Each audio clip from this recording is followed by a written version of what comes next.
Bonjour à toutes et à tous, je vous invite à prendre place. Attention au soleil sur toute cette partie-là. Vous pouvez peut-être dès à présent vous décaler. Ça va? D'accord.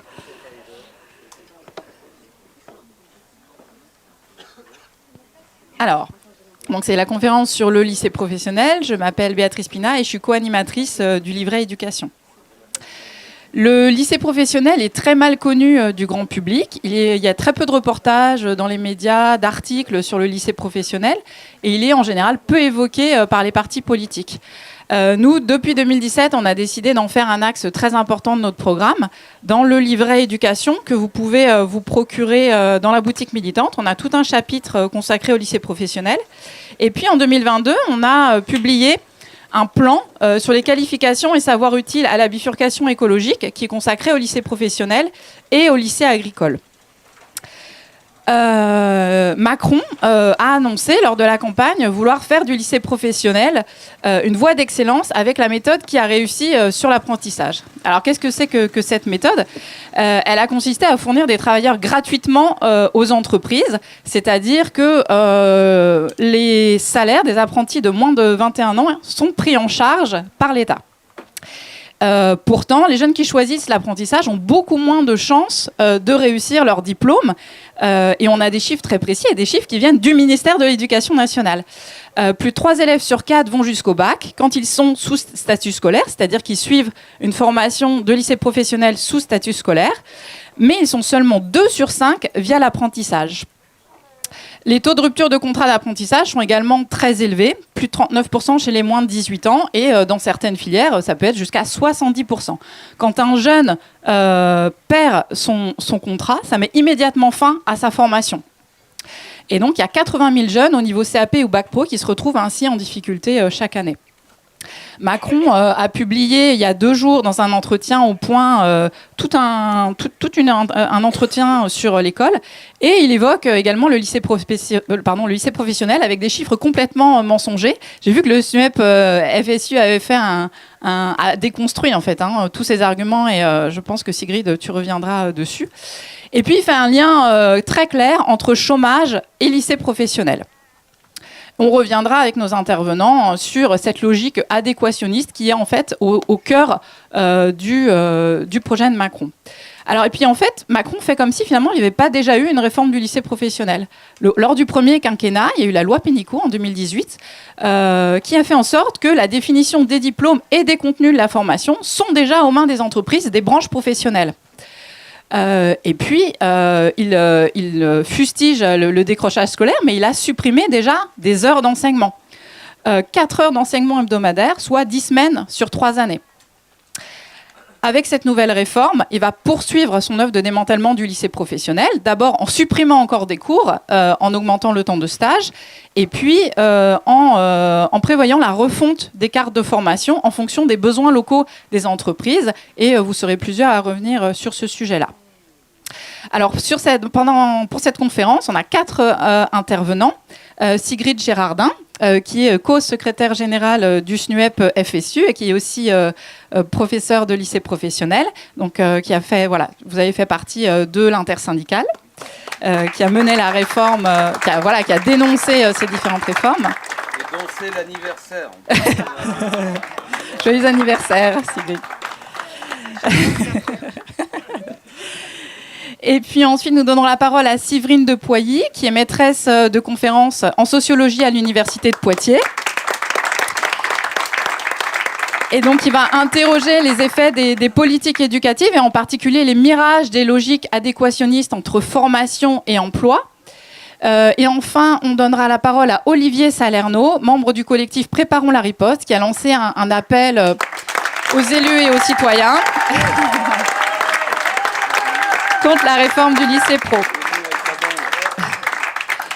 Pour finir cette conférence, on donnera la parole à Alexis Corbière, député LFI-NUPES de Seine-Saint-Denis, membre de la commission des affaires culturelles et de l'éducation à l'Assemblée nationale, et donc qui a déjà, tu es déjà intervenu de nombreuses fois et tu as interpellé le gouvernement sur ces différentes réformes, et tu es aussi également professeur de lycée professionnel. À l'issue de ces interventions, on va vous donner la parole pour permettre des échanges. Je vous dis dès à présent que ce sera simplement des 2 minutes, des questions 2 minutes si vous voulez préparer vos interventions. Comme ça permettra ensuite à nos intervenants de répondre et qu'il y ait un véritable échange et pas des tunnels d'intervention. Je donne la parole à Sigrid Gérardin dès à présent. Merci beaucoup. Alors bonjour à toutes et à tous et un grand merci pour votre invitation. C'est important pour nous en tant que syndicalistes de donner de la visibilité à la voie professionnelle parce que c'est une voie qui est souvent invisible. Mais je vais y revenir rapidement. Peut-être un état des lieux extrêmement rapide. Les lycées professionnels, ils scolarisent aujourd'hui 600 000 jeunes. C'est un tiers de la jeunesse lycéenne. Donc c'est pas rien, c'est pas à la marge. Et leur rôle, c'est de former à un métier. Et en France, on a une spécificité, c'est qu'il y a 2 systèmes qui cohabitent. Tu en as très bien parlé, j'y reviendrai pas. C'est un système patronal qu'on appelle l'apprentissage et un système scolaire qui s'appelle les lycées pro. Et la scolarisation des jeunes, des futurs ouvriers, des futurs employés de demain, n'est pas venue par hasard. Il a fallu des luttes très très importantes entre tous les acteurs de la voie professionnelle pour qu'on arrive... On me signale que pour qu'on t'entende mieux, il faut qu'il parle bien. Comme ça. Super. Ok. C'est pas parler dans... D'accord. Ça, vous entendiez pas bien? Bon. Non mais comme ça, je vais plus bouger. Oh, je t'en prie. Donc scolariser la voie professionnelle, c'est une spécificité française, c'est-à-dire apprendre un métier à l'école, c'est une spécificité française qui nous est enviée d'ailleurs dans les pays européens et qui a participé de luttes importantes entre tous les acteurs. Et quand on parle du lycée professionnel, mais ton intervention l'a montré, on ne parle pas que de l'éducation nationale. Il y a plein d'acteurs. Il y a les régions, les élus locaux, il y a les branches patronales, il y a d'autres élus, puisque souvent il y a des lois qui peuvent passer à l'Assemblée, mais on en reparlera, Alexis en parlera mieux que moi. Et puis, évidemment, il y a les organisations de salariés et les organisations syndicales. Une des caractéristiques, c'est certainement la relégation sociale de la voie professionnelle au sein du système éducatif. Mais en même temps, c'est logique. C'est pas pour ça que j'approuve. Il y a des liens très forts. On forme des ouvriers et des employés. Les ouvriers et les employés sont invisibles dans cette société. Ils ont été visibles à un moment grave de la période. C'est au moment de la pandémie où on a pu mesurer l'utilité sociale de ces métiers. Mais malheureusement, les formations qui conduisent à ces métiers, les élèves de la voie professionnelle sont des invisibles. Et même nous, les PLP, souvent, on est des invisibles. On nous invite pas pour parler salaire, justement. On parle que de lycée pro. Tout ça pour dire qu'il y a des liens extrêmement forts entre comment nos dirigeants pensent la société de demain avec les défis écologiques, tu en as parlé, comment ils pensent les métiers d'exécutants, c'est pas méprisant du tout de ma part, d'ouvriers, de salariés, comment ils pensent cette société, ça participe à conduire aussi les politiques éducatives au niveau de la formation professionnelle. Donc je pense que vous me voyez venir quand je dis ça, puisque vous le savez mieux que moi ou aussi bien que moi, le projet de société que porte Macron est très opposé à celui de justice sociale, de transition climatique, d'égalité femmes-hommes que nous, on porte syndicalement et que les partis politiques qu'on côtoie régulièrement portent aussi. Donc en fait, clairement, quand Macron décide de faire du lycée professionnel sa priorité, c'est interdépendant de la manière dont il pense la société de demain. Donc les lycées pro, il veut les réformer, mais sur une base qui n'est pas du tout égalitaire. Il ment ouvertement. Il est d'une hypocrisie extrême quand il dit que c'est dans l'intérêt des élèves qu'il veut le faire. Alors il arrive sur un terrain, tu l'as dit, où le travail de SAP avait déjà été fait. On avait eu Darcos qui a supprimé 1 an de formation à nos jeunes, qui sont tous issus de milieux populaires et qui concentrent des difficultés sociales, économiques et scolaires.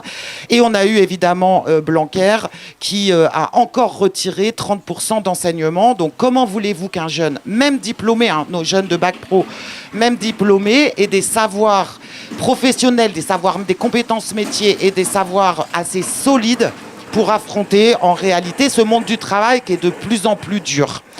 Alors, comment en fait il va réaliser, donc il a fait sa réforme. Sa réforme, elle est inscrite dans son dossier de presse du 4 mai. Il y a 12 mesures emblématiques. Il a son service après-vente privilégié en la personne de Carole Grandjean qui fait la promotion de la réforme de Macron et qui répète à l'infini j'applique ce que dit le président, c'est extraordinaire, le président porte une réforme pour les enfants de pauvres.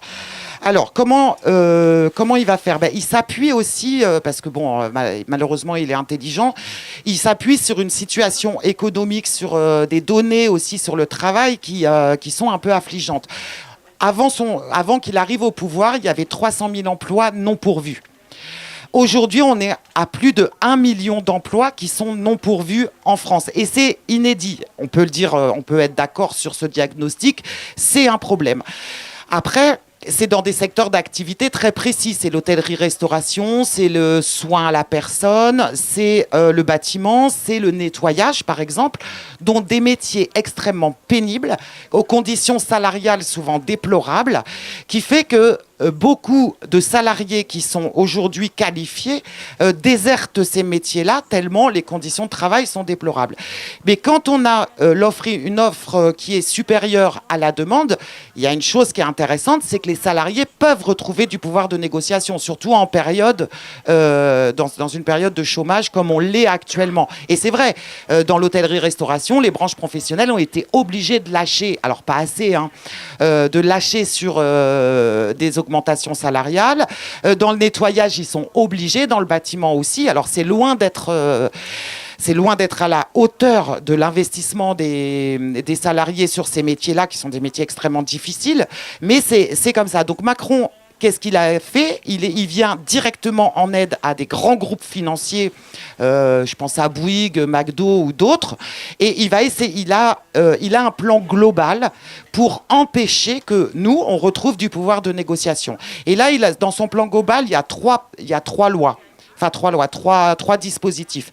Il a la loi travail avec une réforme du RSA, obliger des personnes les plus éloignées, les plus fragiles à travailler et pas obtenir une allocation. Mais Alexis, ça sera plus ton domaine. Évidemment, il va essayer de faire travailler les gens plus tard. Et on a eu cette réforme des retraites, elle arrive aussi dans ce contexte-là. Et puis, il y a la réforme des lycées pro, pour essayer de mettre les jeunes au boulot le plus vite possible, au détriment de leur qualification ou de leur diplôme. Or, on sait aujourd'hui, si on veut protéger la jeunesse la plus fragile, le diplôme reste le rempart le plus fort contre les risques du chômage. Alors, comment il fait ?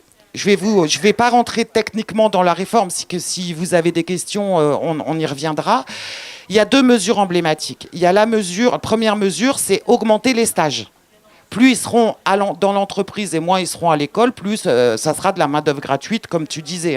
Comme ça permet de donner un vivier aux grosses entreprises de travailleurs. Il y a l'apprentissage, comme tu l'as dit.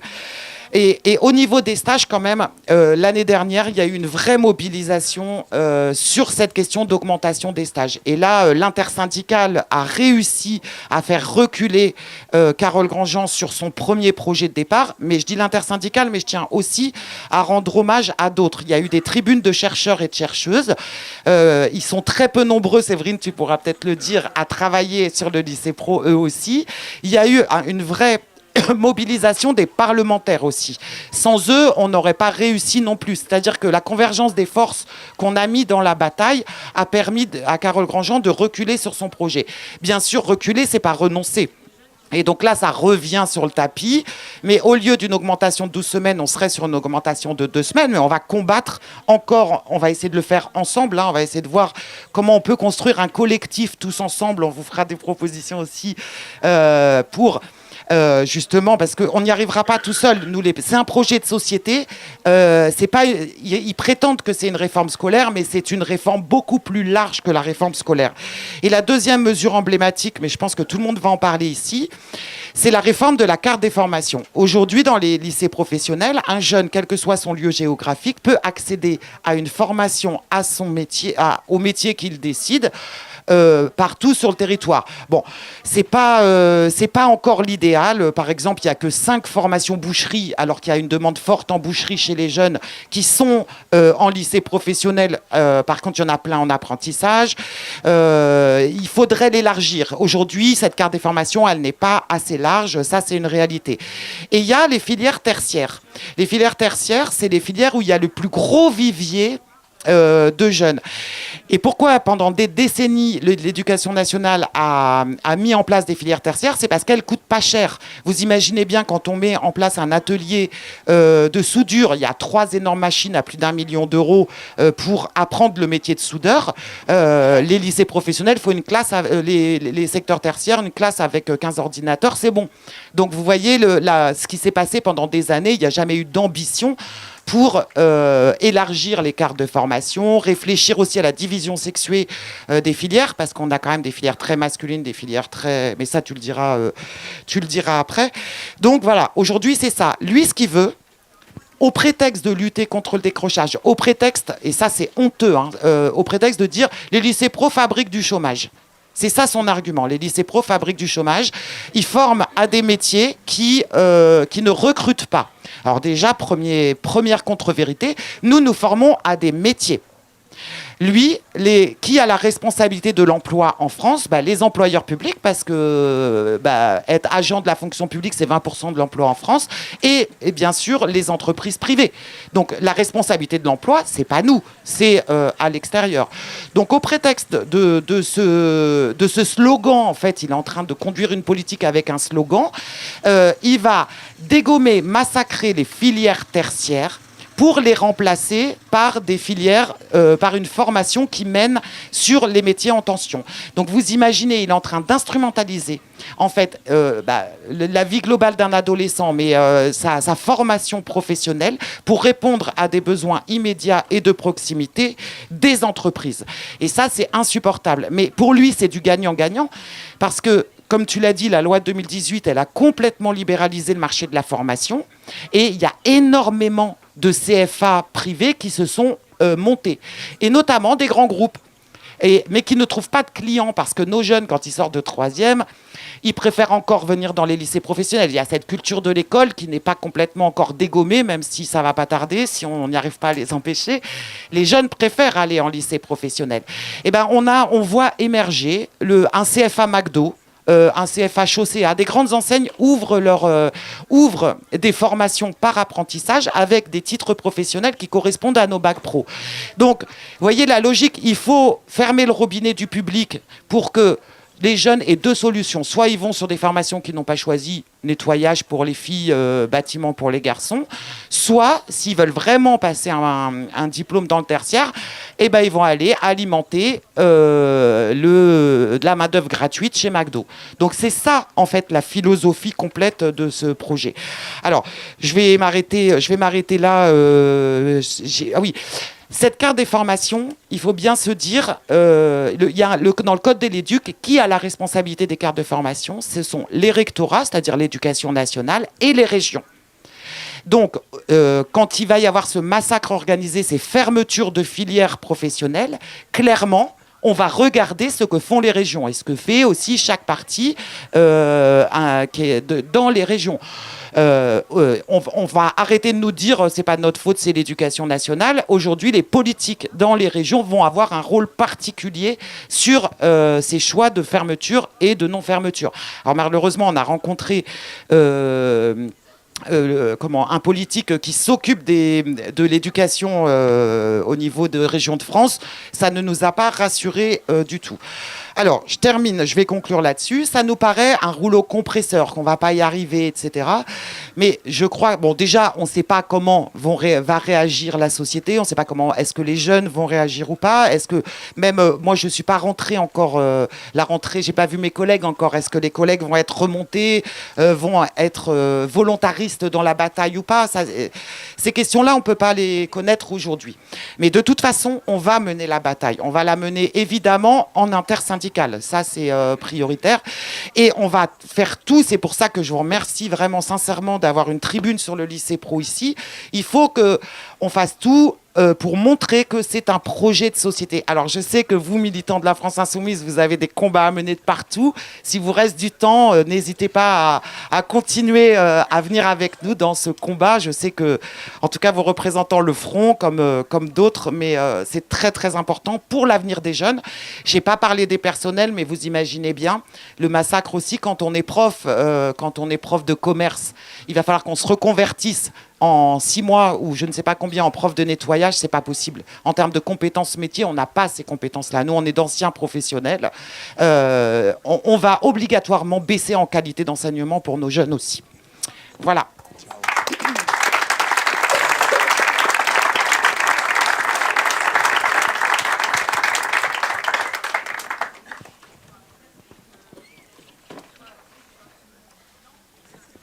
Je peux enchaîner directement.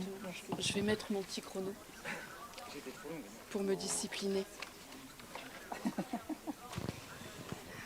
Alors, est-ce qu'on m'entend bien? C'est bon? Ok, merci pour le retour. Alors, merci aussi pour cette invitation qui est une occasion pour moi d'évoquer la question du lycée professionnel dans un cadre, je vous l'avoue, dont je ne suis pas du tout familière, puisque j'ai plutôt l'habitude d'intervenir dans les cadres plus académiques. Donc voilà, c'est une première expérience pour moi, et donc je vous remercie pour cette première expérience. Alors, je vais ici discuter des contenus des propositions politiques qui ont été faites par le gouvernement durant l'année qui vient de s'écouler. Je vais les discuter, comme ça a été dit, au prisme de 2 mythes très forts qui entourent le lycée professionnel. Le premier mythe, c'est celui de l'adéquation formation-emploi. Le second, c'est celui de l'entreprise formatrice. Alors, si je reviens sur les 3 grands axes de propositions du gouvernement telles qu'elles ont été formulées. Donc, un premier axe qui est relatif, Sigrid le disait, à la reconfiguration de l'offre de formation. Cette reconfiguration étant fondée sur l'idée qu'il existerait donc des voies de formation insuffisamment insérantes professionnellement et d'autres qui seraient supposément plus insérantes. Donc ça, c'est un premier point. Un second point, celui sur lequel, effectivement, le gouvernement a lâché, et c'est bien heureux, c'est la question de la densification des périodes de stage en entreprise pour les lycéennes et lycéens professionnels qui avait été envisagée dans le courant de l'année. Une troisième piste, une troisième proposition qui, là, va trouver très certainement une application concrète pour les lycéennes et lycéens professionnels, c'est leur rémunération des périodes de stage en entreprise. Alors, si on considère chacun de ces axes, je ferai peut-être un premier ordre de remarque quand même, c'est que ces propositions effacent complètement un des autres objectifs du lycée professionnel, fort depuis 2009, à la création du bac pro 3 ans, c'était de pouvoir proposer aussi aux lycéennes et lycéens professionnels une possibilité de la poursuite d'études. Dans toutes les propositions qui ont été formulées cette année, il n'est plus du tout question dans le débat politique, médiatique de ces priorités. Donc, on n'en parle pas, ça dit des choses du peu d'intérêt qu'on va accorder à cette priorité pourtant forte depuis 2009, même si elle avait des applications concrètes extrêmement compliquées. Donc là aussi, on pourra y revenir dans le temps de la discussion.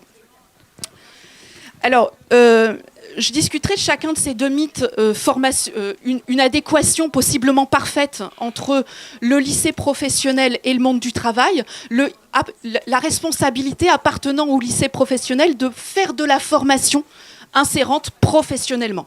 Donc ça, c'est la première chose. Et le deuxième mythe, je le disais, celui de l'entreprise formatrice, qui est un mythe extrêmement fort et qui est un argument. Ce sont 2 arguments qui sont extrêmement séduisants en réalité, qui sont mobilisés, quelles que soient les alternances politiques, en fait, parce qu'elles donnent l'impression qu'il y aurait une réponse simple à apporter à un problème que j'estime extrêmement compliqué. Alors, pour essayer de vous faire la démonstration de la complexité de ce problème, je vais revenir sur un certain nombre des apports de la sociologie, à la fois de l'école, mais aussi de la formation et du travail, parce qu'ils ont participé à révéler ou à relever des difficultés propres à ces propositions ou à ces argumentaires autour de l'adéquation formation-emploi ou de l'entreprise formatrice.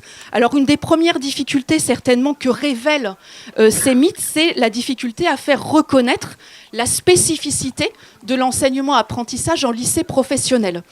depuis sa mise en école, qui apparaît après la Seconde Guerre mondiale, le lycée professionnel a quand même un objectif fort, c'est celui de former l'homme, le travailleur, le citoyen.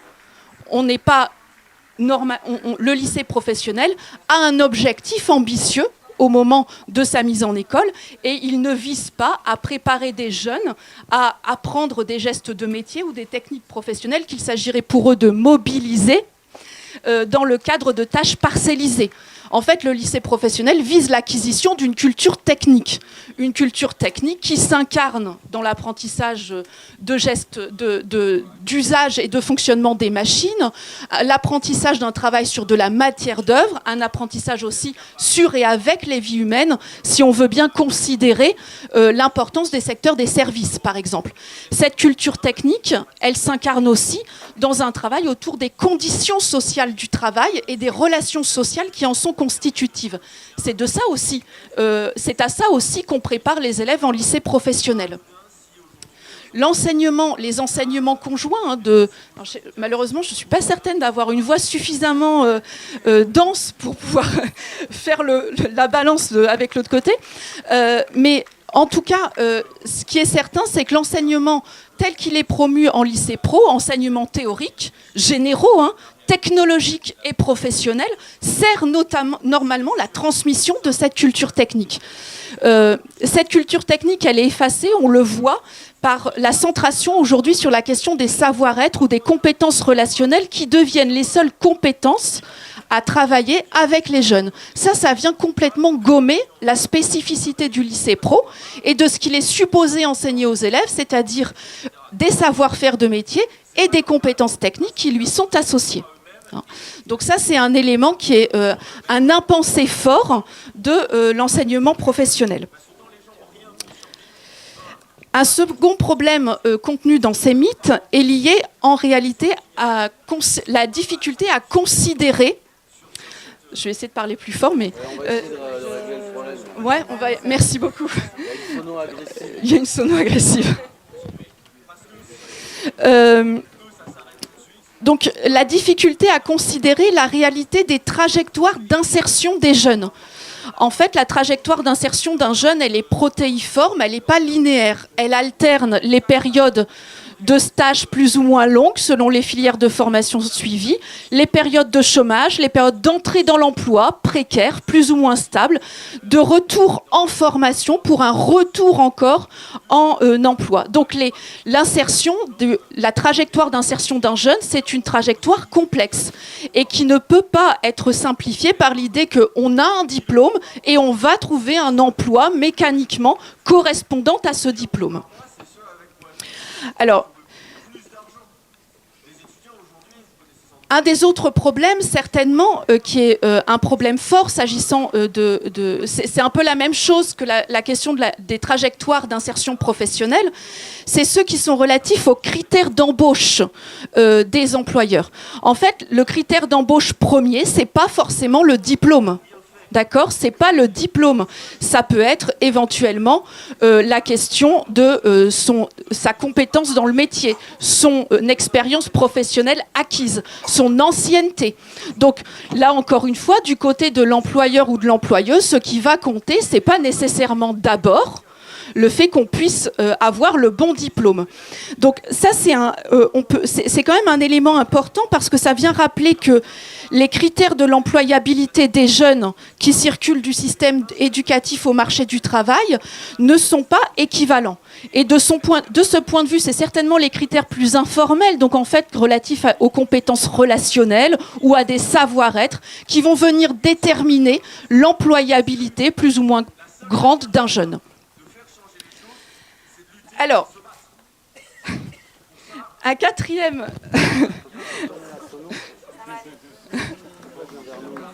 On ne peut pas augmenter là notre très bonne proposition.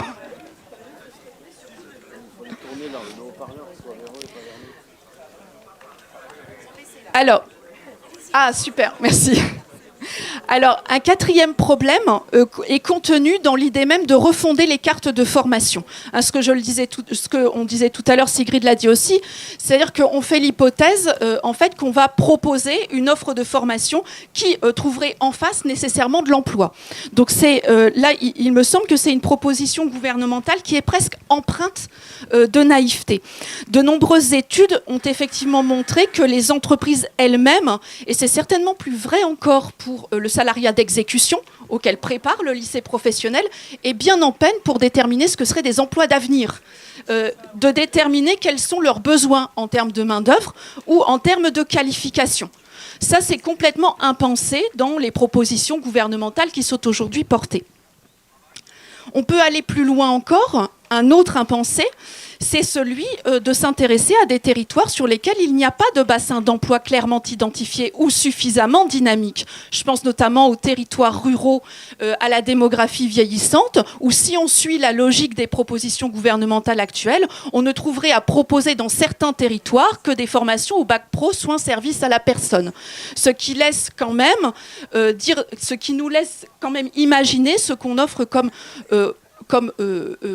horizon professionnels et horizons sociaux aussi pour ces jeunes qui sont majoritairement issus des milieux populaires. Il y a une autre question qui, pour moi, est presque une question une question fondamentale, elle est même centrale, elle est d'ordre moral et éthique, c'est-à-dire que les lycéennes et les lycéens professionnels sont des lycéennes et des lycéens comme les autres. À ce titre, si certains et certaines d'entre eux, beaucoup même d'entre eux, ont peu d'appétence scolaire, comme d'ailleurs beaucoup de lycéens généraux et technologiques, il n'en reste pas moins complètement acquis au principe du nécessaire allongement des scolarités, ce qui signifie qu'ils ont aussi des ambitions scolaires et professionnelles.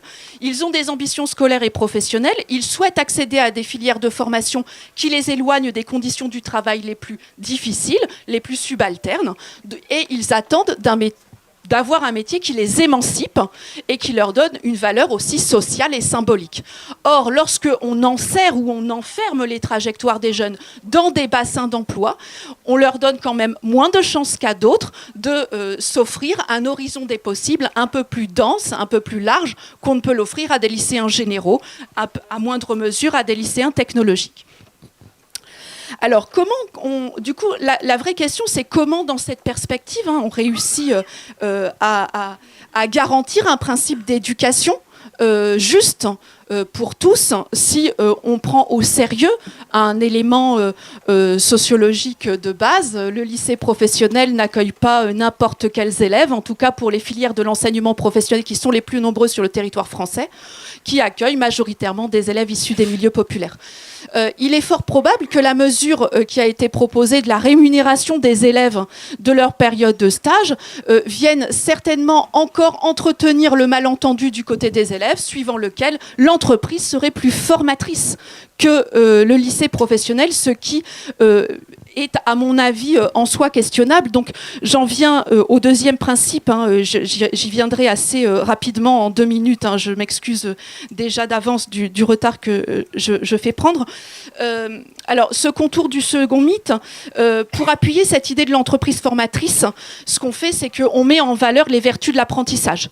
Et effectivement, si on regarde les données, des sortants d'apprentissage, ils ont une insertion dans l'emploi meilleure que les lycéens et lycéennes professionnels.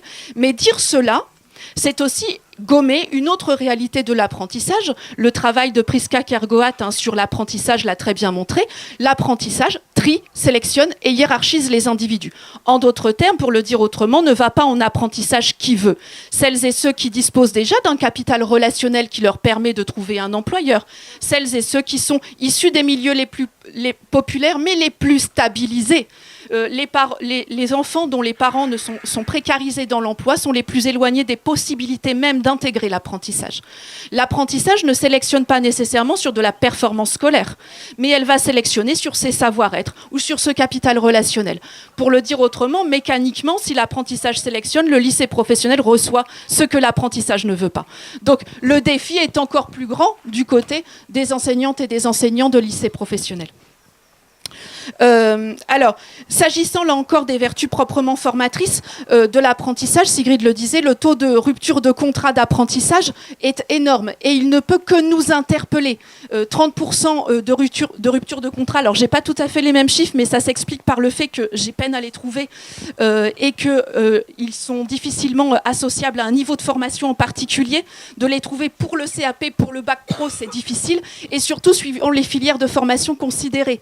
Donc là aussi, plus les conditions du travail sont pénibles, plus le risque de la rupture de contrat est forte. Ce qui apparaît, en tout cas, c'est que les apprentis, lorsqu'on s'entretient avec eux dans le cadre d'enquêtes plus qualitatives, le disent. Les conditions du travail subalterne sont difficiles. Le travail n'est pas... En fait, ils sont cantonnés à des tâches qui ne sont pas nécessairement formatrices, ni d'ailleurs en réalité en accointance avec le métier qu'ils sont supposés préparer. On retrouve exactement la même chose chez les lycéennes et lycéens professionnels, qui lorsqu'on s'entretient avec eux, et je terminerai là-dessus, c'est un fait d'importance, au départ, ils nous disent toutes et tous, on préfère le stage que l'école. Parce qu'on y bouge plus, on est plus dynamique, etc., etc. Mais si on leur dit, et si on t'augmente le temps de stage, ah ben non, pas trop quand même. Quand même. Pourquoi ? Parce qu'en fait, quand on s'entretient avec eux sur le long terme, ils évoquent ces situations qu'évoquent aussi les apprentis, mais dont les lycéennes et lycéens professionnels sont certainement plus protégés par le biais du lycée professionnel. C'est-à-dire les conditions du travail les plus difficiles, subalternes. Je vous donnerai juste un exemple parce que j'ai travaillé ces dernières années sur le bac pro soins et services aux personnes et aux territoires dans l'enseignement agricole. Et en fait, ce qui apparaît très vite, c'est que au lycée professionnel se négocie avec les enseignantes et des enseignants les stages et se négocient les tâches les plus pénibles. Lorsqu'elles sont en EHPAD, par exemple, il y a des stratégies du côté des enseignantes ou des élèves pour éviter, par exemple, la toilette mortuaire ou les toilettes aux personnes âgées qui sont considérées comme les plus difficiles. Donc, vous voyez, il y a des stratégies en lycée professionnel qu'un apprenti ne peut pas espérer pouvoir mobiliser. Donc, il ne s'agit pas pour moi de dire que l'entreprise serait forcément maltraitante ou injuste, mais il n'en reste pas moins qu'en réalité, les logiques de formation du lycée professionnel ne sont pas les logiques de formation d'une entreprise, qui peut-être n'a pas de logique de formation, simplement parce qu'elle n'en a pas le temps ni les moyens. Donc voilà, il y a tout cet ensemble d'impensés qui sont très importants à déconstruire si on ne veut pas se laisser séduire un peu rapidement par le propos ou le mythe de l'adéquation formation-emploi. Voilà, je vous remercie pour votre attention.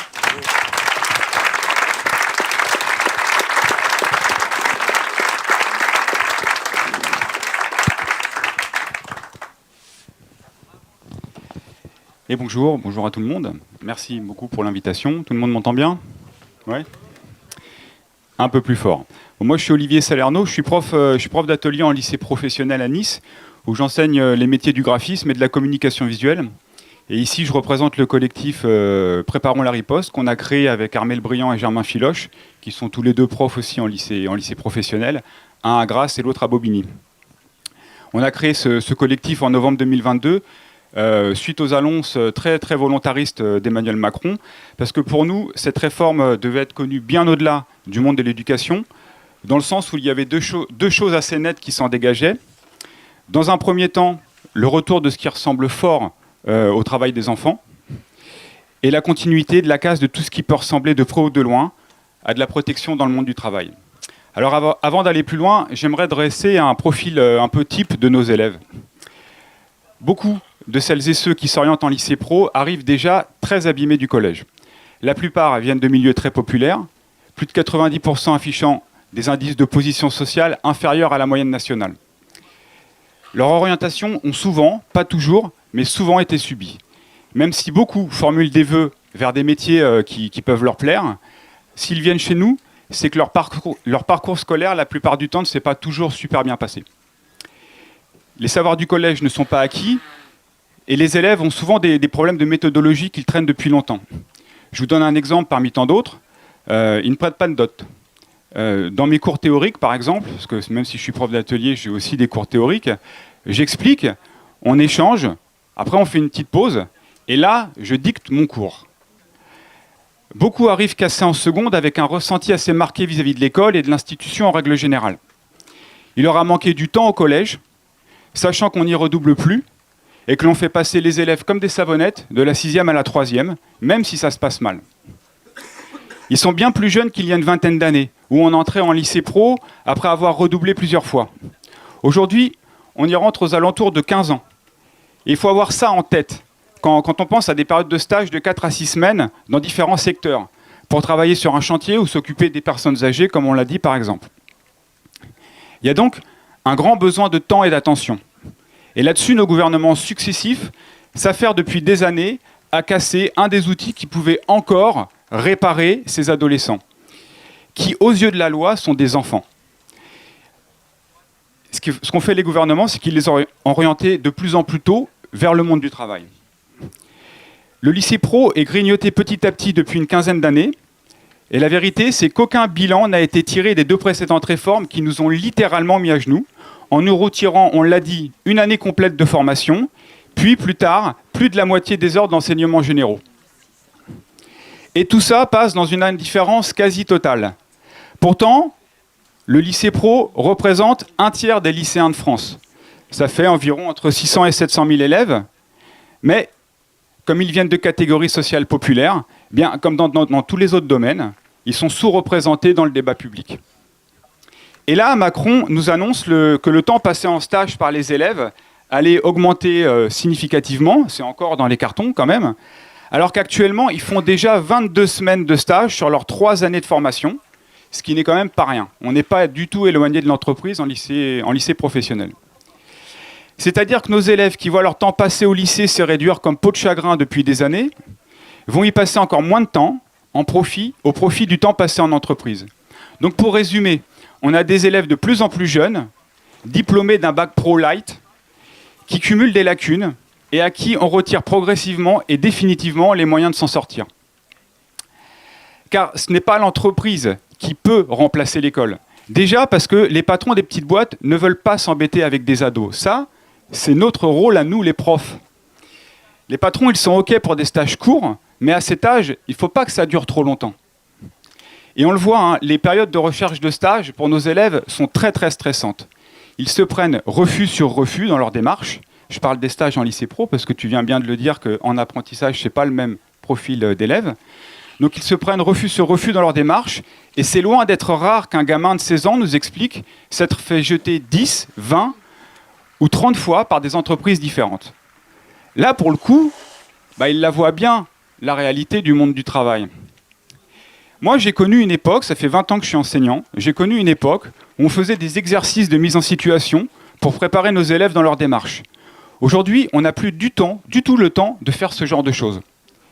L'entreprise, elle est là pour donner une expérience.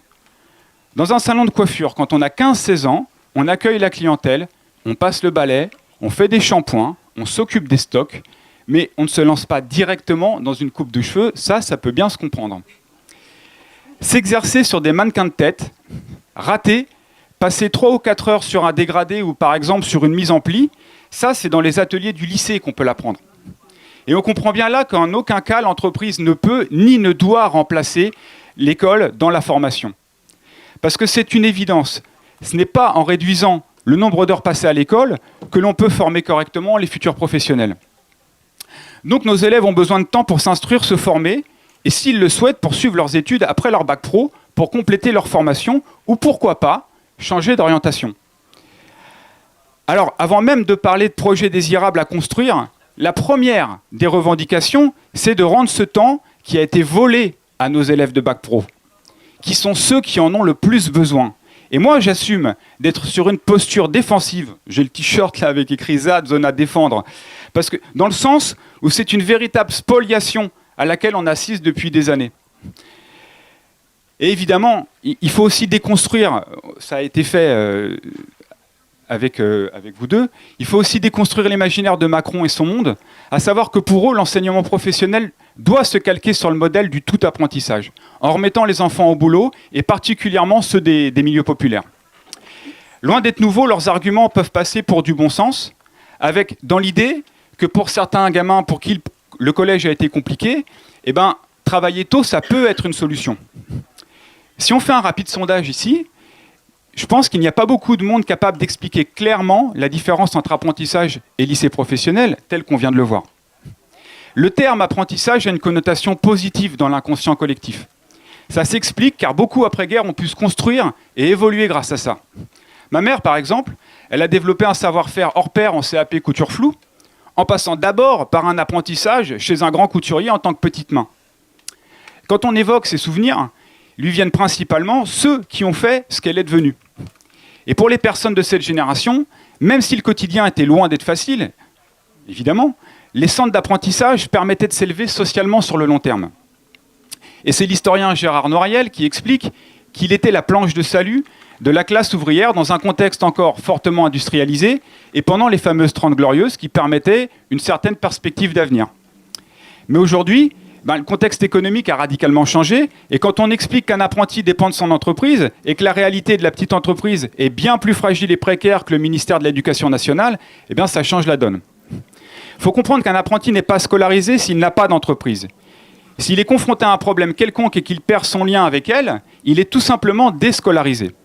C'est donc malhonnête quand on nous explique que l'apprentissage, ça marche, alors qu'on compare les apprentis du supérieur déjà diplômés et dans des cursus de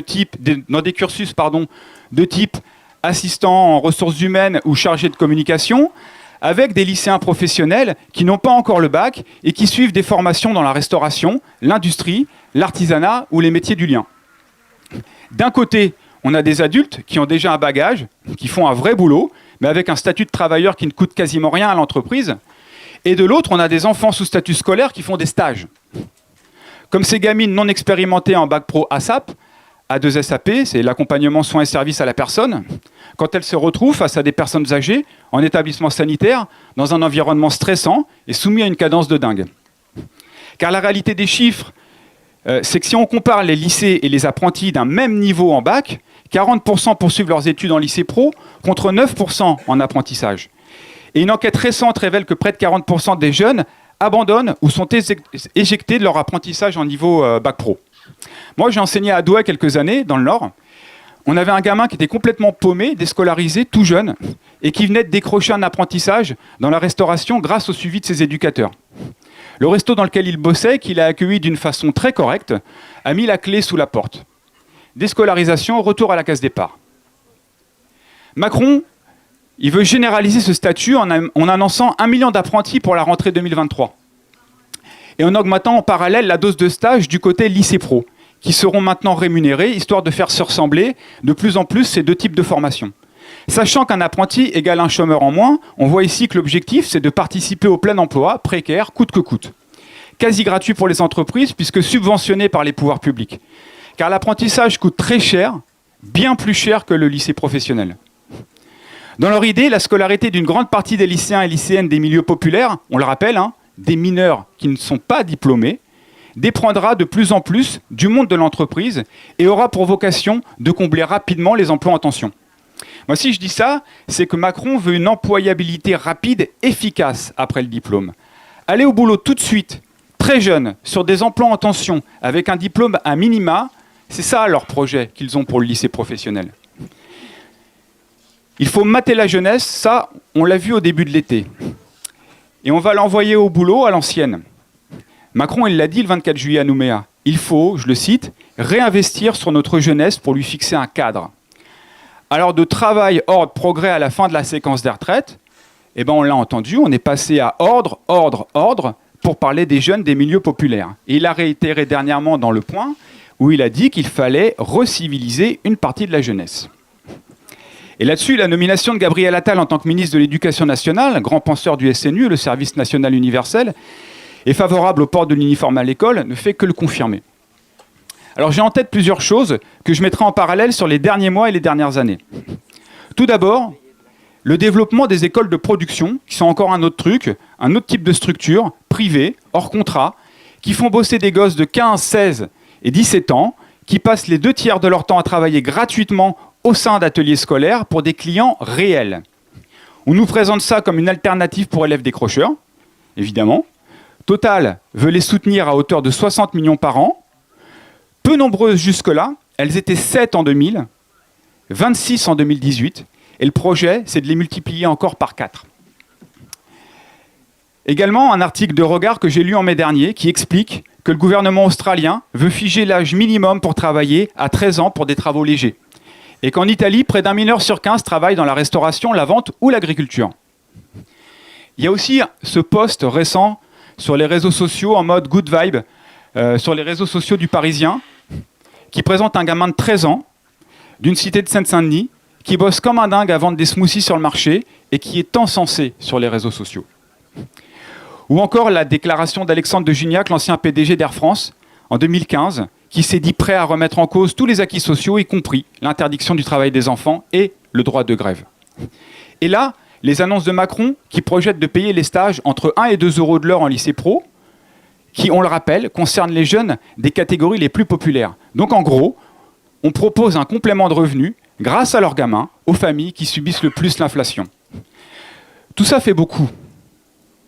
Et je vous laisse imaginer que les situations de discrimination et de violence sexistes et sexuelles ruissellent en toute logique sur le monde de l'enseignement professionnel qui se rapproche de plus en plus de celui du travail. C'est régulièrement qu'on en est obligé de blacklister des entreprises où des jeunes filles se font harceler pendant leur stage. Idem pour les règles de sécurité. Les apprentis sont surreprésentés dans les accidents du travail. Pour 2021, c'est 12 000 accidents du travail, 180 nouvelles incapacités permanentes, 5 décès. 16 ans, écrasé par le tracteur qu'il conduisait pour son entreprise de paysagiste. 14 ans, écrasé par un mur en démolition sur un chantier. 18 ans, mort après avoir été blessé à la tête par un pont élévateur dans un garage. Carrément, avec Carole Grandjean, la réforme prévoit de placer nos élèves sous la double tutelle du ministère de l'Éducation nationale et du ministère du Travail. C'est un bond de 100 ans en arrière quand l'enseignement pro, qui dépendait du ministère du Travail, a été placé sous la protection de l'instruction publique. On nous parle d'un lycée pro agile et de portefeuille de compétences, c'est-à-dire que nous ne sommes plus dans l'expérience d'un métier, mais dans la validation de tâches que l'on valide au coup par coup. On ne parle plus ici d'un diplôme, d'un métier ou d'un savoir-faire, mais d'un parcours individuel avec des petites cases à cocher comme des lignes sur un CV au chapitre compétences supplémentaires. Et c'est raccord avec ce que l'on vit depuis des années dans le monde du travail et qui va s'accentuer avec la réforme de l'assurance chômage, puisqu'on est dans le retour des tâcherons et du paiement à l'acte. Olivier ? Oui. Je me permets de dire ça 14 000 Je vais aller vite. C'est super intéressant. Avec des chômeurs obligés d'accepter n'importe quel boulot pour lesquels ils ne sont pas qualifiés, afin de toucher les indemnités auxquelles ils ont pourtant droit. Le tout dans un contexte de casse des statuts, d'ubérisation, de CDD, d'intérim, d'auto-entrepreneuriat. A l'inverse, prendre le temps d'apprendre un métier à quelqu'un et reconnaître son expérience, c'est rémunérer sa qualification et l'inscrire dans un processus d'évolution et de protection. Mais c'est aussi s'inscrire dans une reprise en main collective du monde du travail. Depuis le temps, on le sait, Macron ne parle ni d'industrie, ni de travail, ni de planification, mais plutôt de start-up et de fiscalité. Donc en toute logique, sa vision de la formation va avec. Leur projet est d'ouvrir et de fermer des formations en fonction des besoins en emploi, on l'a vu, les emplois locaux amenés à changer au fil des évolutions économiques très incertaines, à l'élève de s'adapter en déménageant ou, et ça c'est beaucoup plus probable, en renonçant à une formation qui n'existera plus près de chez lui. C'est dingue de devoir le préciser, mais les formations doivent être réparties le plus équitablement possible entre académies, dans les villes et en ruralité, pour une égalité d'accès la plus juste possible. En gros, c'est ce qu'on appelle le service public. Car aucun groupement d'entreprises privées n'a la capacité de se substituer à l'État pour planifier et organiser sur le long terme la carte des formations sur le territoire. C'est à mettre en perspective avec les annonces sur le permis de conduire à 17 ans, sur lequel je n'ai pas d'avis particulier, sauf que précisément l'État financera celui des apprentis et des lycéens professionnels, ce qui leur permettra de se rendre au boulot. Quant à la place du handicap en milieu scolaire, beaucoup d'élèves en situation de handicap s'orientent ou sont orientés chez nous. Plusieurs raisons à cela, mais avec comme constat un tri qui se fait dès le collège. Ce n'est pas satisfaisant, mais c'est une réalité. Et on fait le boulot car, comme toujours, le lycée pro accueille tout le monde. Comme il le peut, mais il accueille. Souvent sans moyens, à la bonne volonté des équipes, variable selon les établissements, mais globalement, de façon empirique et sans réelle formation, les équipes intègrent. Avec cette nouvelle version d'un enseignement professionnel, utilitariste et rentable, la question va se poser, que va-t-il se passer ? Où nos élèves qui sont dans ces situations vont-ils pouvoir s'orienter ? Devra-t-on parler de structure avec une vision rentable du handicap ? Est-ce qu'on assistera à un retour en arrière, après de très timides avancées dans le domaine ? Dès janvier, toutes les luttes ont été mises entre parenthèses pour le mouvement contre la réforme de retraite.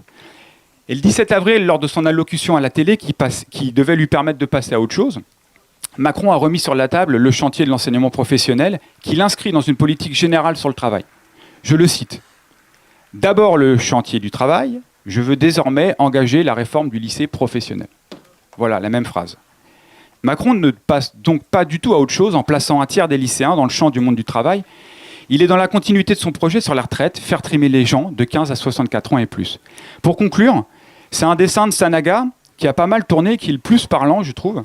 On y voit Macron présenter 2 jeunes à un patron en lui disant « À la place d'un salarié au SMIC, je vous propose un allocataire du RSA en insertion plus un lycéen en stage, et c'est l'État qui paye. » C'est pourquoi il est impératif de s'intéresser de très près à cette réforme, de la mettre au centre des discussions dès maintenant, qu'elle soit dans toutes les têtes. Casser la formation des jeunes, c'est casser la suite des parcours. Le monde politique et syndical dans son ensemble doit continuer de s'emparer de ce sujet si on a vraiment la prétention de parler de la valeur travail. Si les gens en France doivent vivre correctement de leur travail, alors celui-ci ne peut pas être envisagé autrement qu'en parlant de métier et non pas d'emploi, dans une perspective d'évolution tout au long de la vie professionnelle, et ça, dès la formation. Voilà, merci.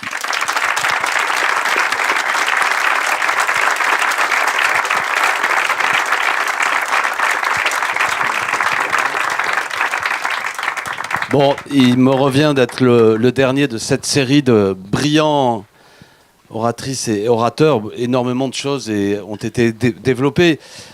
Moi, je voudrais insister sur le fait que si vous êtes venu là, c'est que vous partagez la gravité, le sentiment de gravité de ce qui se passe.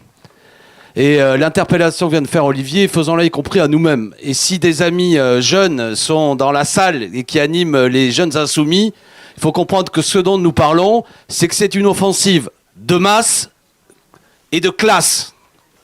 Car ce dont nous parlons, c'est essentiellement de la jeunesse, la jeunesse issue des milieux ouvriers et populaires et la future classe ouvrière. Donc un tiers de la jeunesse scolarisée est visée par une réforme sans que l'on en discute à l'Assemblée nationale. Quelque chose qui est de masse et qui vise en particulier, je crois que près de 60% des enfants de l'enseignement professionnel sont issus des milieux les plus défavorisés alors qu'ils ne sont que 20% dans les filières générales.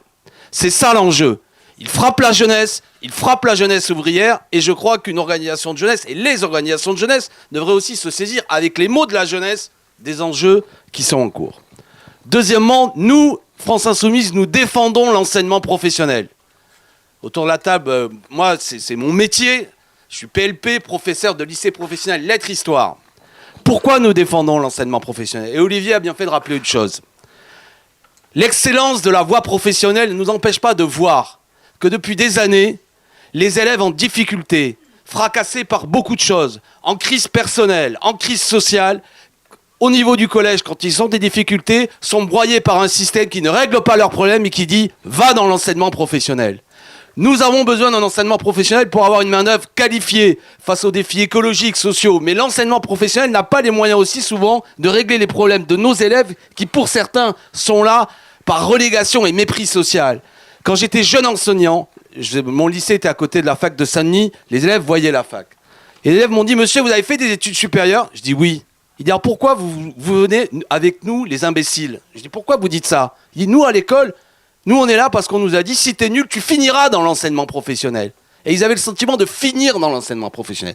Donc on va défendre l'enseignement professionnel, mais aussi, si nous étions en responsabilité, se dire que dans la grande réforme que nous ferons, sortir de cette idée que l'enseignement pro n'est pas là pour soigner nos élèves en difficulté. Je suis un élu d'un département où il y a 4 médecins scolaires pour 350 000 gamins. Nos enfants, les filles ont besoin qu'on les aide, notamment dans des problèmes personnels. J'ai eu des élèves qui partaient et qui décrochaient parce qu'elles étaient enceintes et que c'était pas simple de trouver une solution. Des élèves qui ont des problèmes de vue, des problèmes d'audition, etc., etc. Bon, ça c'est l'aspect global. Mais oui, il faut défendre la voie professionnelle. L'enjeu, Sigrid l'a bien dit.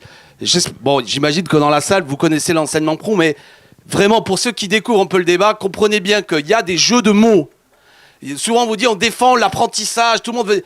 Ils veulent surtout privilégier les CFA, la formation en apprentissage. Nous, on parle, nous, on défend la voie des lycées professionnels, la formation publique initiale, professionnelle, mais dans lequel on apprend de l'histoire, on apprend des maths, parce qu'on pense qu'un travailleur doit être non seulement fort sur sa technique et son métier, mais doit aussi savoir l'histoire du pays, la Révolution française, la Ve République, la guerre d'Algérie, que sais-je, un nombre de sujets. Il doit aussi quand même savoir avoir des maîtrises de fondamentaux mathématiques. Pourquoi pas continuer à travailler une langue étrangère qui n'est pas seulement la langue de sa propre famille, etc. Parce qu'on en a besoin. Et je dirais même que du point de vue du patronat, ils en ont aussi besoin. Parce qu'un crétin, c'est dangereux sur un atelier.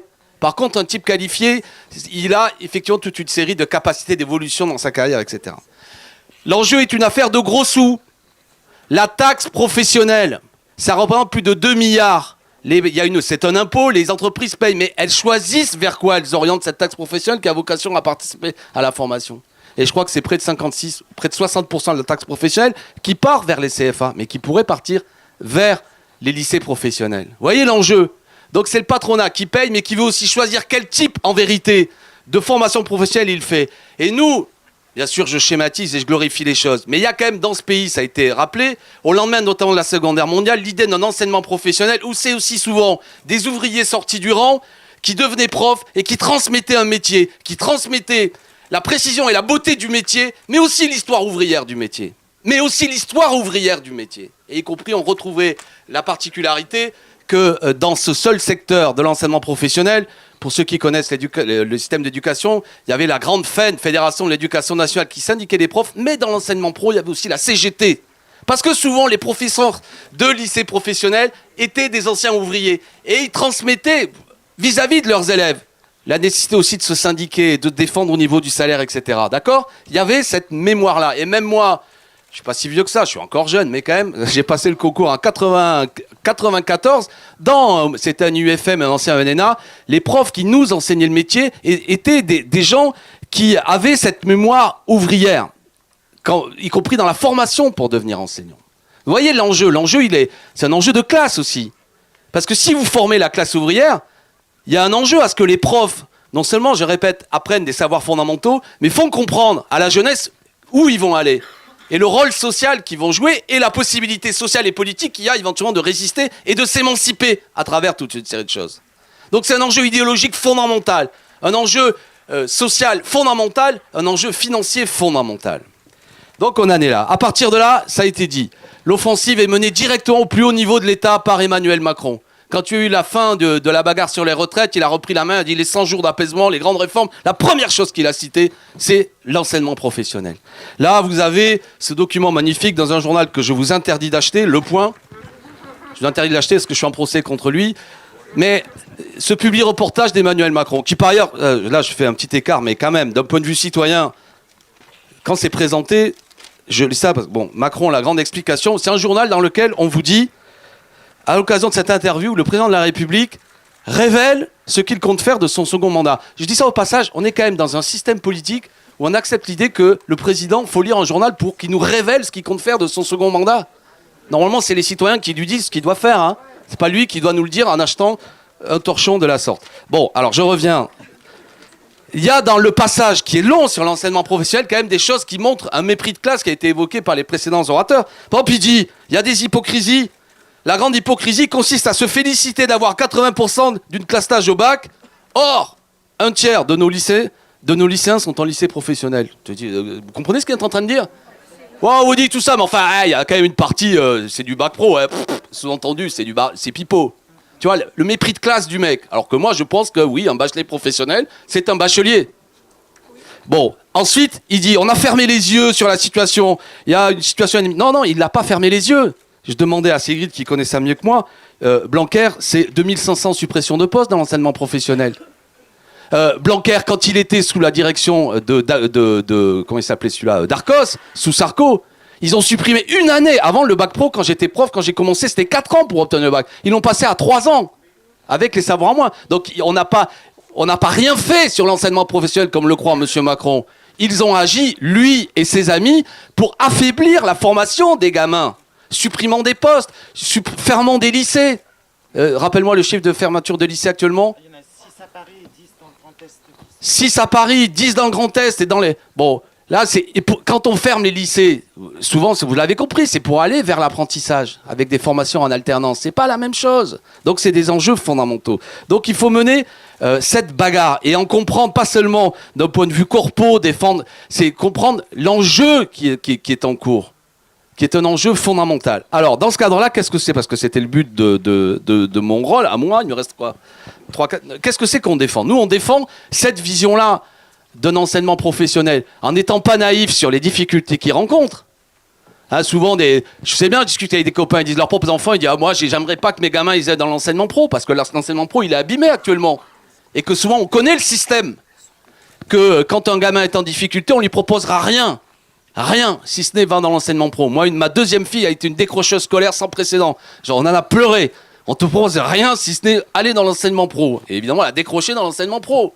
Donc on peut, nous aussi, travailler à l'idée qu'un gamin en difficulté, il faut un système. L'éducation nationale est un formidable système de masse, mais assez faible quand des gamins sont en difficulté, souvent dans un moment de crise personnelle. Donc je défends l'enseignement pro, mais je suis pas, je vous joue pas de la beauté du truc. Je sais toutes les violences qui se concentrent là-dedans, pour les enseignants et pour les élèves eux-mêmes. Mais une fois qu'on a dit ça, je défends l'idée, effectivement, qu'il y a des filières générales, mais il y a aussi une voie professionnelle qui peut aller d'ailleurs jusqu'à l'enseignement supérieur et au plus haut niveau, parce qu'il y a des métiers qui nécessitent des compétences professionnelles et qu'à partir, après le collège, si des gens le décident, et ça peut aller très loin. Et nous, vous avez entendu Mélenchon le dire mieux que moi, nous qui sommes pour la transition écologique, les métiers, notamment l'utilisation de l'énergie maritime, etc., il y a là un vecteur de développement de l'enseignement professionnel. Alors c'est parmi nos propositions, notamment la construction de lycées professionnels, notamment sur le terrain maritime, qui peut être extrêmement positif.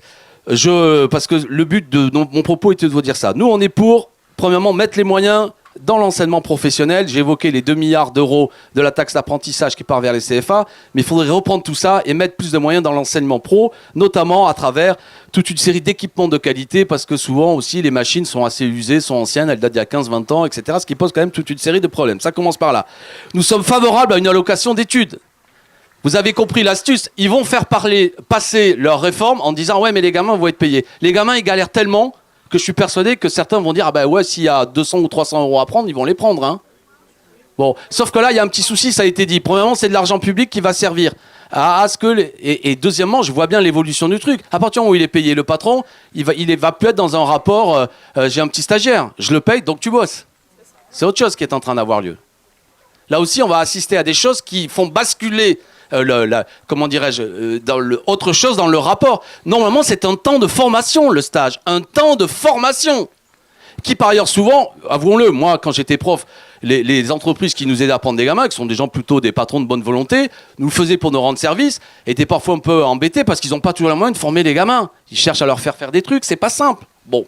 Donc le rapport va changer s'il y a de l'argent qui rentre en jeu. Je me fais comprendre, j'ai bien compris l'astuce qui va avoir lieu. Mais attention, nous on est pour une allocation d'études qui permet à des gamins de ne pas aller bosser à McDo ou pas faire des petites conneries à côté pour avoir du pognon. 1063 €, c'est ce qu'on propose. Mais pour qu'il ait le temps d'étudier, pas une espèce de mini-salaire au rabais payé à je sais pas trop combien, des taux horaires absolument ridicules, pour que quand même le patron se dise, bon, j'ai une petite aubaine, comme il est payé, on va le faire un peu plus corvée qu'auparavant. Et ne plus être dans ce rapport de formation. Bon, on n'est pas rentré dans le détail technique. L'évolution là, des bureaux des entreprises qui est en train d'avoir lieu est une arnaque complète. Avec en plus là aussi une démonstration de l'ignorance totale. Parce qu'actuellement, il y a des collègues, c'est quoi à chaque fois j'oublie le sigle, là, les DDFT, c'est ça? Bon, il y en a dans la salle. Je veux dire, et je les salue, mais il y a des collègues, ils font ça depuis des années, ils font le boulot, c'est leur boulot. Et chercher des entreprises, avoir ce lien avec les collègues. Le mec, il découvre à faire un bureau des entreprises. Pourquoi? Ça existe déjà. Mais quand on entend le profil qu'ils nous décrivent, quelqu'un qui vient de l'entreprise, qui évidemment va plus être dans le même rapport que nous vis-à-vis des employeurs, et qui va chercher où est-ce qu'il y a du taf, etc., et qui va mettre la pression pour que là où il y a du taf, et ça a été magnifiquement décrit par Sigrid, pour quelle raison on n'arrive pas à recruter, c'est que souvent c'est les boulots les plus difficiles, etc., et on va mettre la pression pour qu'ils aillent là. Donc on est là face à une difficulté. Donc je reviens à mon propos. Nous sommes pour mettre des moyens, si nous étions en responsabilité dans l'enseignement professionnel. Nous défendons l'honneur et l'utilité de la voie professionnelle. Nous sommes favorables à ce que les gamins bénéficient d'une allocation d'études qui leur permet, émancipés de toutes les pressions extérieures, de pouvoir étudier et pas devenir une espèce de salarié au rabais. Nous serions favorables à ce qu'il y ait des créations d'internats de proximité parce qu'il y a aussi, sur certaines filières, une difficulté de gamins qui ne peuvent pas choisir complètement la voie professionnelle qu'ils aimeraient en raison de cette difficulté-là. Nous serions pour créer 8000 classes supplémentaires dans les lycées professionnels. Nous sommes pour rétablir le bac pro en 4 ans. Voilà les axes forts sur lesquels nous sommes. Mais je voudrais insister sur le fait que... J'ai du temps ou j'ai terminé ? Voilà. Combattez l'idée, parce que la ministre me l'a répété à l'Assemblée nationale, qu'il faut rapprocher l'enseignement pro de l'entreprise. C'est faux. Tous les diplômes de l'enseignement professionnel sont décidés et discutés dans des commissions paritaires avec les branches patronales actuellement. Si quelqu'un vous dit ça, d'entrer dans votre cerveau, écrivez « Crétin, tu ne connais rien ». Et quand Macron dit ça, il ne connaît pas. Les diplômes professionnels sont décidés avec les branches professionnelles. Cette idée qu'on fait des diplômes qui n'ont plus rien à voir avec le métier, ce n'est pas vrai. C'est faux. Ça, c'est faux. Donc, baratin. Cette histoire du rapprochement avec le milieu de l'entreprise, ça n'est pas, d'ores et déjà, cela existe. Deuxième chose, parce que Emmanuel Macron le répète, il dit, ils ont une idée méprisante que, et Emmanuel Macron le répète, tout le monde n'a pas vocation à aller dans l'enseignement professionnel. Bien sûr que tout le monde n'ira pas dans l'enseignement supérieur. Bien sûr que tout le monde n'ira pas dans l'enseignement supérieur. Bien sûr que tout le monde n'ira pas à l'université. Mais moi, je défends l'idée qu'un gamin qui est passé par l'enseignement pro, il puisse aussi aller dans l'enseignement supérieur et éventuellement à l'université. Tous le feront pas. Mais je vois bien la petite musique qui est en train de se mettre en place qui vise à dire non mais ils sont pas faits pour ça, ils sont un peu limités, déjà on les a portés jusqu'au bac, restons dans là. Ce n'est pas vrai. Je connais personnellement des gamins qui étaient des élèves de lycée pro, qui sont devenus par la suite, après avoir eu un bac pro, qui sont allés à la fac et qui ont fait totalement autre chose d'ailleurs que le diplôme qu'ils préparaient et qui ont fait des études supérieures. Pas tous, bien sûr, mais ils existent. Et il ne faut certainement pas leur fermer les choses, à la fois matériellement par des réformes, mais en plus de développer l'espèce de discours idéologique comme quoi, comme le fait Emmanuel Macron dans l'interview du Point, que je vous interdis d'acheter, mais lisez-le parce que c'est quand même assez éloquent. Bon voilà, j'arrête de m'échauffer, mais je suis content que vous soyez nombreux. C'est une bataille qu'il faut mener, qu'il faut rendre publique.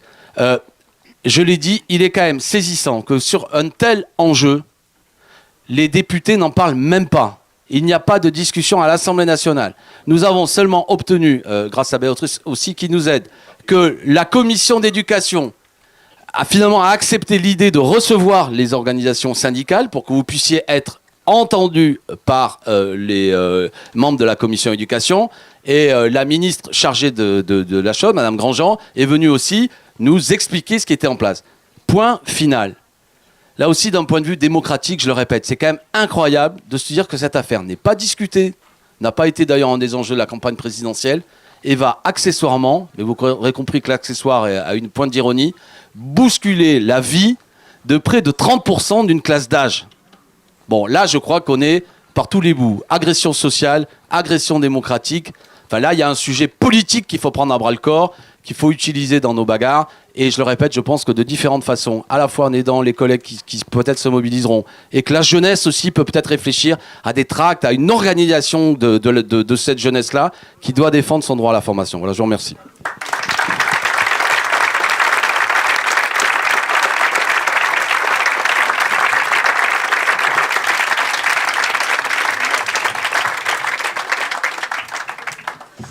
Alors, on va donc passer aux questions et je vais être très stricte avec 2 minutes maximum pour qu'on puisse ensuite redonner la parole à nos intervenants. Donc, pas de tunnel, s'il vous plaît. Voilà, je vous ferai des grands signes. On va commencer. Ils ont beaucoup parlé. Non, je rajouterai rien. Tout ce que j'ai entendu sur l'enseignement pro, c'est parfait, je suis d'accord. Mais en tant que militante politique, c'est sur la vision de l'enseignement. Bon, je suis pas sûre, ça me dérange. Défendre l'enseignement pro me paraît pas l'unique voie. Déjà, il faudrait... Pourquoi on fait faire du français aux élèves qui sont en bac pro et on ne fait pas faire de la mécanique, du nettoyage aux élèves qui sont en filière générale.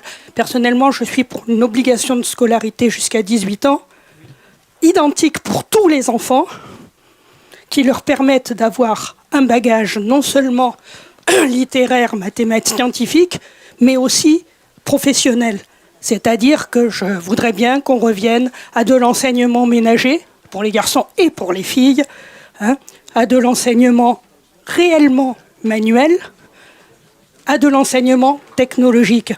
Parce qu'il me semble que si nous, on ne défend pas politiquement ça, on est à côté de la plaque. Et que le but, c'est que tous les gamins soient scolarisés jusqu'à la majorité et qu'ensuite, ils choisissent comment ils se professionnalisent en tant que jeunes adultes et avec les droits des jeunes adultes qu'ils seront.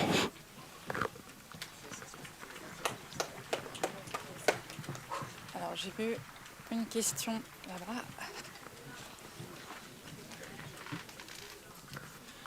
Oui, merci beaucoup. Merci beaucoup pour ces exposés. J'ai une question, enfin une demande en direction de Sigrid. Si tu pouvais nous dire un mot de l'articulation entre la réforme du lycée pro et le fameux pacte. Bien sûr, sans rentrer dans la technique, mais c'est vrai que dans le pro, vous prenez quand même un mur largement pire que ce qu'on prend en général et techno. Rapidement, petit témoignage de la part d'un secrétaire de section SNES dans un lycée polyvalent. Donc on a à la fois une section professionnelle, un lycée général et technologique. Dans la section pro, c'est super dur de mobiliser puisqu'il y a énormément de précarité, énormément de contractuels, ça n'aide pas. Alors comme on est dans le tertiaire, ça bouge un peu plus parce que le danger est très très fort.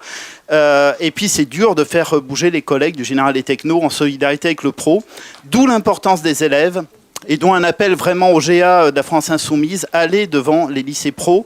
On a connu un super moment quand Louis Brouillard et Rachel Keke sont venus planter un barnum devant notre lycée, parler avec nos élèves de la réforme du lycée pro, y compris ça leur permettait pour beaucoup une forme de projection. Et se dire que quelqu'un comme qui a l'âge de Louis, quelqu'un qui a le parcours de Rachel, peuvent devenir députés, ça les aidait aussi, je pense, à se projeter dans d'autres perspectives professionnelles que ce qu'on leur raconte d'habitude.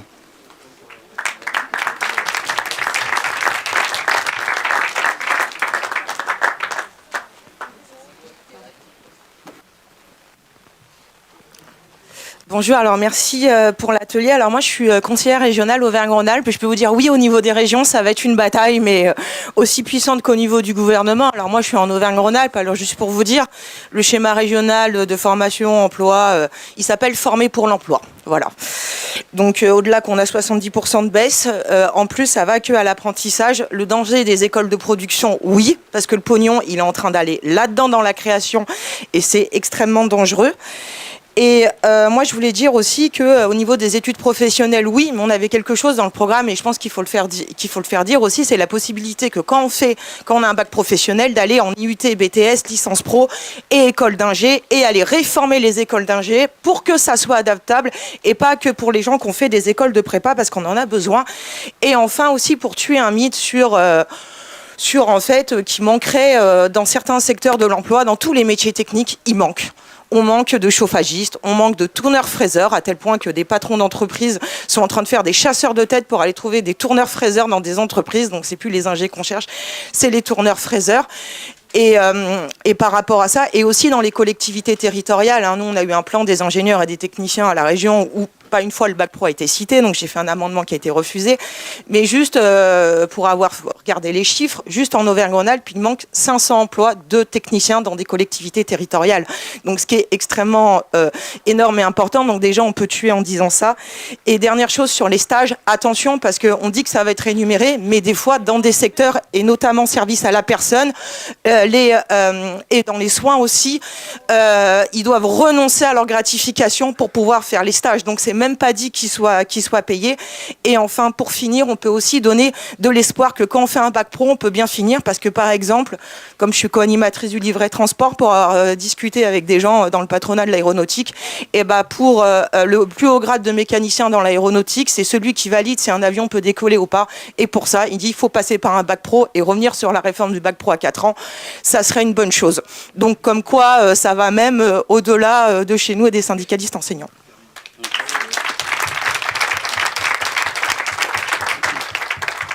Bonjour, merci pour les interventions. Petite question simple sur la réforme actuellement préparée par le gouvernement. Est-ce que vous savez plus précisément comment elle a été préparée, s'il y a des agents du ministère qui ont été engagés, si des profs ont été interrogés, etc. Et du coup, quel rapport avec les résultats, avec le contenu concret de la réforme? Est-ce que vous en savez plus sur ce qu'il y aura finalement dedans, puisque j'ai l'impression qu'il reste des zones d'ombre? Merci.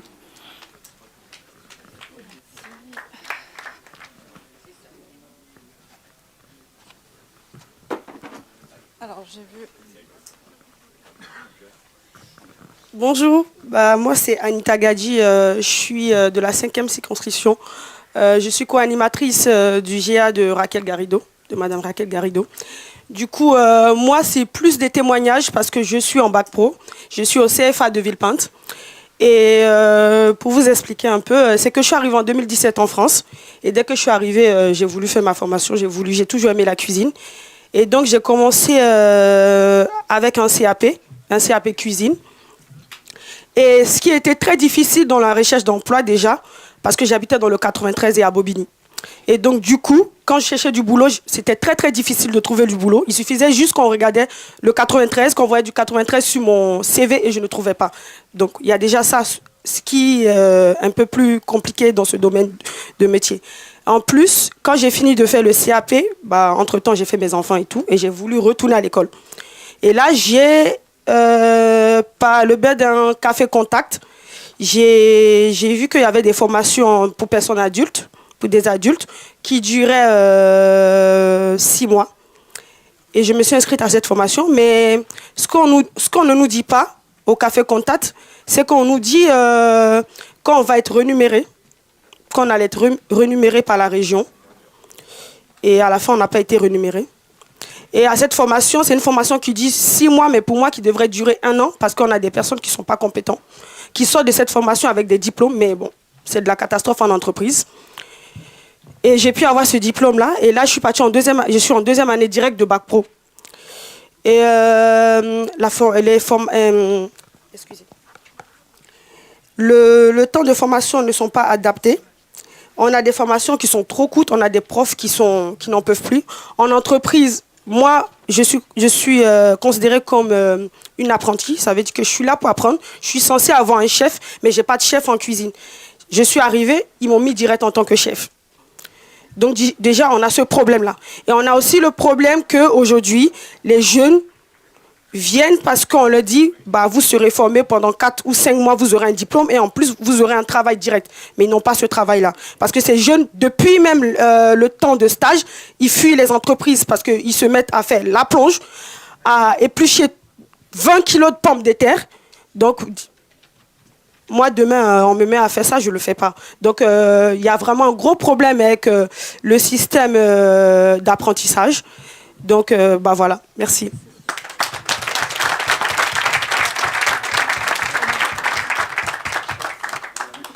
Bon, juste une remarque pour rappeler, je suis un vieux militant, pour rappeler effectivement que les syndicats, les partis politiques, etc., doivent s'emparer du problème de la jeunesse en général et celui des lycées professionnels en particulier. Je rappellerai simplement que la première réforme, elle est passée comme une lettre à la poste. Il n'y a eu aucune manif, aucun tract de distribué. Je parle pour Romans, parce que je suis à Romans, il y a les lycées professionnels. À la deuxième manif, on a été une 50aine devant le lycée professionnel. Et c'est un prof qui est sorti pour nous expliquer un peu les problèmes. Et je suis heureux de voir qu'il y a une jeune qui parle. Et le problème aussi, c'est pas seulement que nous, les adultes, même de gauche, on se mette à essayer de résoudre les problèmes des jeunes sans les jeunes. Il faut qu'on mette le problème de la réforme des lycées pro dans un ensemble général, de donner la place et la parole aux jeunes qui vivent les situations. Voilà, c'est tout ce que j'avais à dire.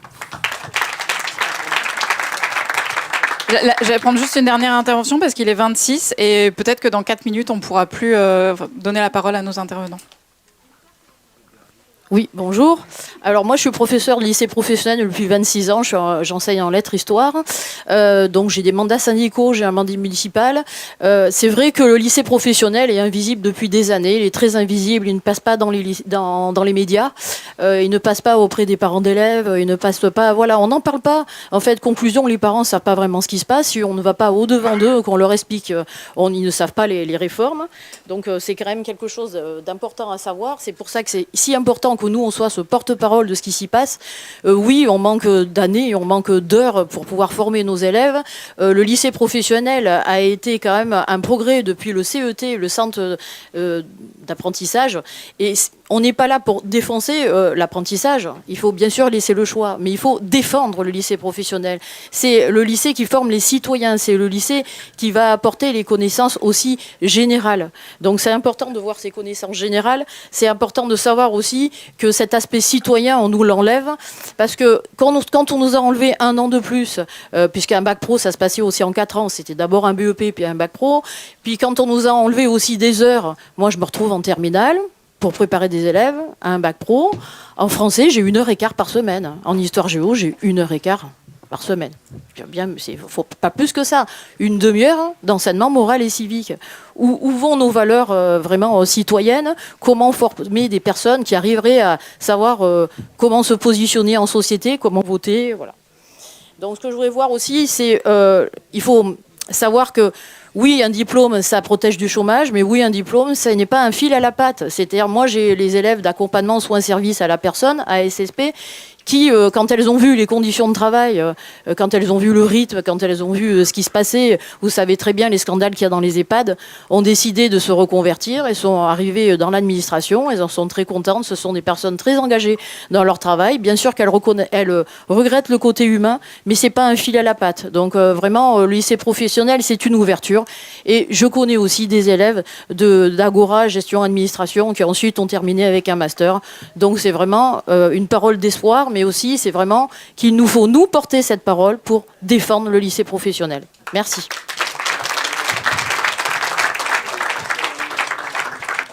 prenez 2-3 minutes chacun.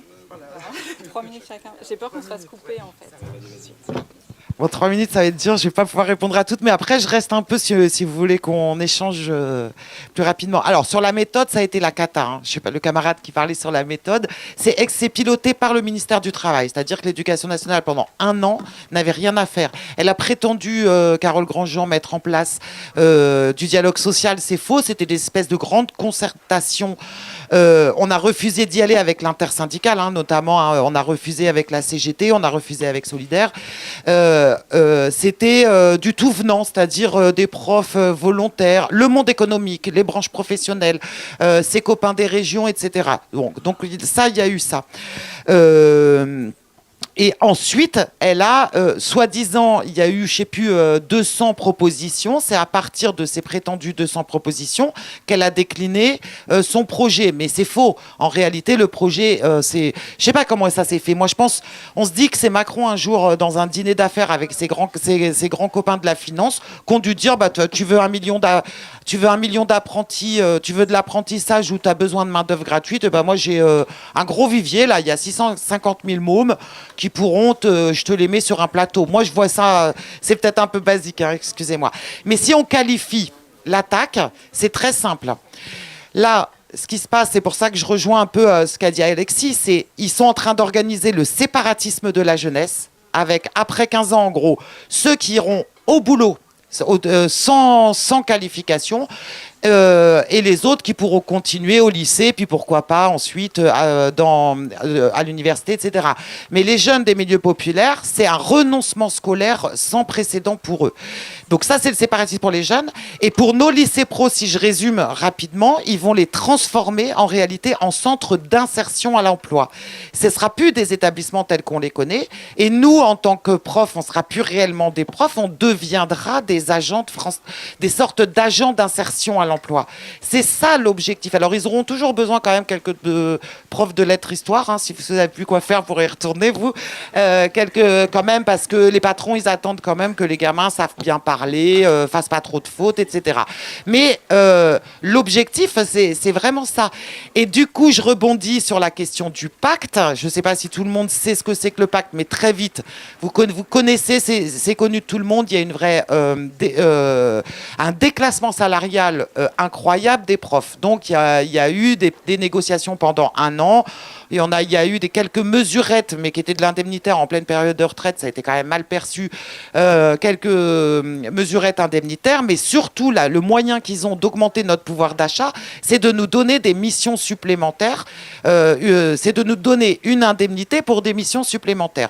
Le collège, le lycée, l'école primaire, etc., eux, ils ont en gros un pacte avec 4 ou 5 briques, c'est-à-dire des missions supplémentaires qu'ils choisissent de devoir faire. S'ils travaillent pendant leur congé scolaire, ils auront des sous. S'ils remplacent les profs absents, etc. Nous, le lycée pro, on a un pacte où il y a 15 briques. Et dans ces briques, c'est-à-dire 15 missions, dans ces briques, donc 4 communes au lycée, au collège et au lycée, mais 11 qui sont complètement orientées vers le déploiement de la réforme, avec des choses incroyables dedans. Ils savent bien que nous, on ne peut pas adhérer. Ils savent bien que les PLP n'adhèrent pas à cette réforme. Elle est vraiment contestée. Par contre, je vais rebondir sur la mobilisation. Contester ne veut pas dire s'engager. Elle est contestée, la réforme, dans les lycées pro. En lycée tertiaire, les lycées tertiaires, les collèges. Alors, quand je dis contester, les collègues, j'ai jamais vu j'ai jamais vu la profession dans cet état-là quand Macron a fait ses annonces à Saintes le 4 mai. Quand ils ont annoncé les fermetures massives, brutales des filières tertiaires, mais l'angoisse que ça a généré dans les lycées pro, c'est là où je dis contester, c'est-à-dire que les gens ne sont pas d'accord. Ça ne veut pas dire qu'ils sont prêts à se mettre en grève à la rentrée. J'ai vu la profession dans un état, les remontées qu'on a eues de tous les bahuts tertiaires a été terrible. Et même vis-à-vis des jeunes, quand il y a eu cette réforme, l'augmentation des stages, on en chie en classe. Enfin, tous les PLP qui sont là, ils le savent, c'est pas simple. On râle en salle des profs. Des fois, on dit des trucs pas très cool, même sur nos gamins. Mais quand la réforme a été annoncée, qu'on a déployé tous les militants pour aller la décrypter, les premières réflexions des PLP, c'était « c'est dégueulasse pour les mômes ». La première réflexion, ça a été ça. Et il y a eu un sursaut de mobilisation à ce moment-là. Donc, clairement, la réforme, elle est contestée. Maintenant, si on rebondit sur le pacte, dont 11 qui sont sur le déploiement de la réforme, avec des trucs, notamment sur le décrochage scolaire, parce que c'est son gros truc, le décrochage. Donc, il y a une brique référent décrochage, pour le dire vite.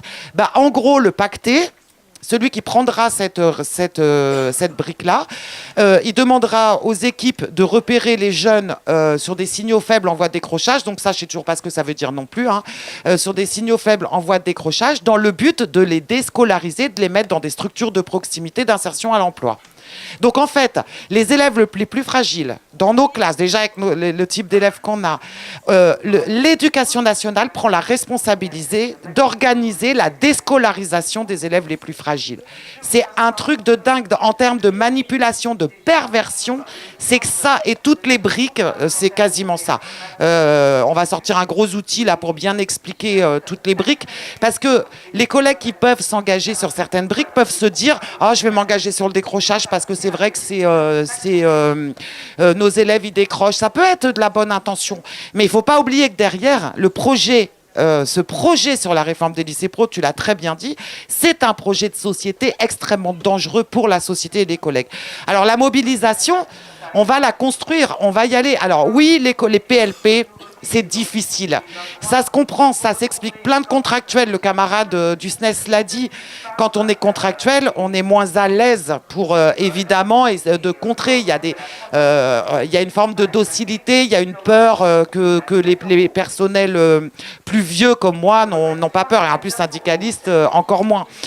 Il y a la question des contractuels. C'est 15% du corps des PLP qui est contractuel aujourd'hui. La pénurie des enseignants, on en parle toujours. Dans le premier degré, maintenant, et dans le second degré, depuis 2 ans, c'est devenu un sujet d'actualité de rentrée politique. Mais chez nous, les PLP, à chaque rentrée, il manque 2 profs par établissement en moyenne. Et qu'est-ce qui se passe? C'est nos collègues qui prennent des heures sup parce qu'au bout d'un moment, on se dit c'est pas possible, on va pas laisser ce môme-là sans des cours de conduite routière, c'est trop grave. Ah ouais, j'arrête. En tout cas, il y a ça sur la mobilité. Et puis, il ne faut pas oublier, c'est pour ça que je défends un peu mes collègues aussi, on s'est pris 2 grosses réformes dans la tronche et on a cette impression d'être seul, mais ce qui est faux en réalité. C'est pour ça que je rebondis aussi sur cette question-là. C'est ensemble qu'il faudra essayer de sauver nos lycées professionnels.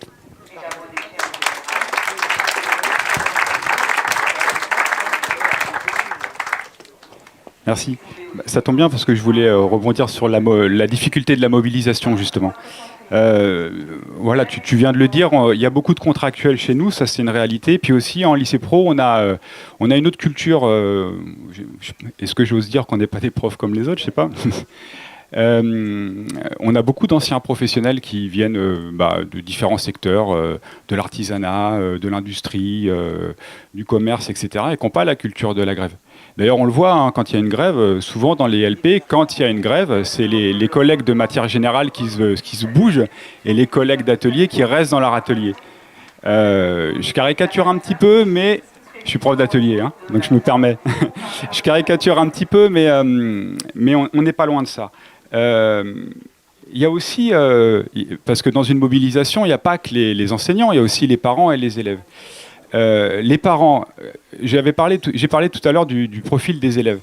Si le collège s'est mal passé, ça veut dire que si les parents, pendant toute la scolarité de leur gamin au collège, à chaque fois qu'on les a appelés au collège, c'est pour les engueuler, en gros, quoi. Et là, se mobiliser pour une institution, c'est compliqué. Et en plus, cette institution-là, je l'ai dit tout à l'heure aussi, le lycée pro répare. Donc parfois, les parents, ils sont appelés au lycée pro. Je me souviens d'un bail où je suis passé, où on faisait, moi ça me paraissait un peu suranné, tout ça, mais finalement, au final, je trouvais ça pas mal. À la fin du trimestre, pour ceux qui avaient des félicitations, des encouragements et tout ça, on donnait des lots, des trucs pour féliciter, quoi. Et les parents étaient convoqués. Et c'est la première fois, en fait, qu'ils étaient convoqués au lycée, enfin à l'école, pour qu'on leur dise un truc bien sur leur môme. Donc, ce que je veux dire par là, c'est que, les parents n'ont pas forcément l'envie et le bagage pour se mobiliser, et 2, ils reprennent confiance dans une institution. Et quand on ne s'intéresse pas forcément au monde de l'éducation nationale avec précision, s'il y a une réforme du lycée professionnel et que le lycée professionnel a tendance à réparer notre gamin, on va avoir confiance dans cette réforme. Donc la mobilisation des parents, elle est compliquée par rapport à ça, et la mobilisation de nos élèves, et c'est pour ça que c'est super important effectivement de réfléchir à comment les organisations de jeunes pourraient s'inscrire dans cette problématique, parce que moi je vous donne des exemples, des camarades syndicalistes étudiants ou lycéens qui viennent devant par exemple mon lycée pour expliquer pourquoi est-ce que telle ou telle réforme ça va pas, et notamment la réforme du lycée pro. Il y a vraiment 2 mondes qui se rencontrent en fait, et on le voit sur les profils de nos camarades syndicalistes, étudiants et lycéens. C'est pas le profil de nos élèves en lycée pro, c'est une évidence.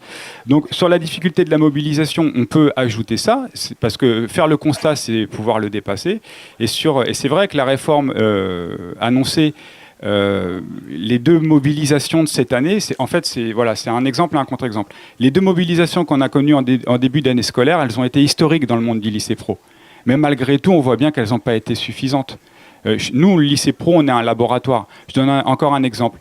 On n'a pas arrêté de parler de la réforme du lycée général d'il y a 2 ou 3 ans, qui a complètement démantelé et déstructuré par rapport au contrôle continu. Je disais tout à l'heure, moi je suis prof de LP depuis 20 ans. Le contrôle continu, il n'a pas le même nom, ça s'appelle le CCF, le contrôle en cours de formation, mais c'est plus ou moins la même chose. Moi, ça fait 20 ans que je ne connais que ça, je n'ai pas connu autre chose.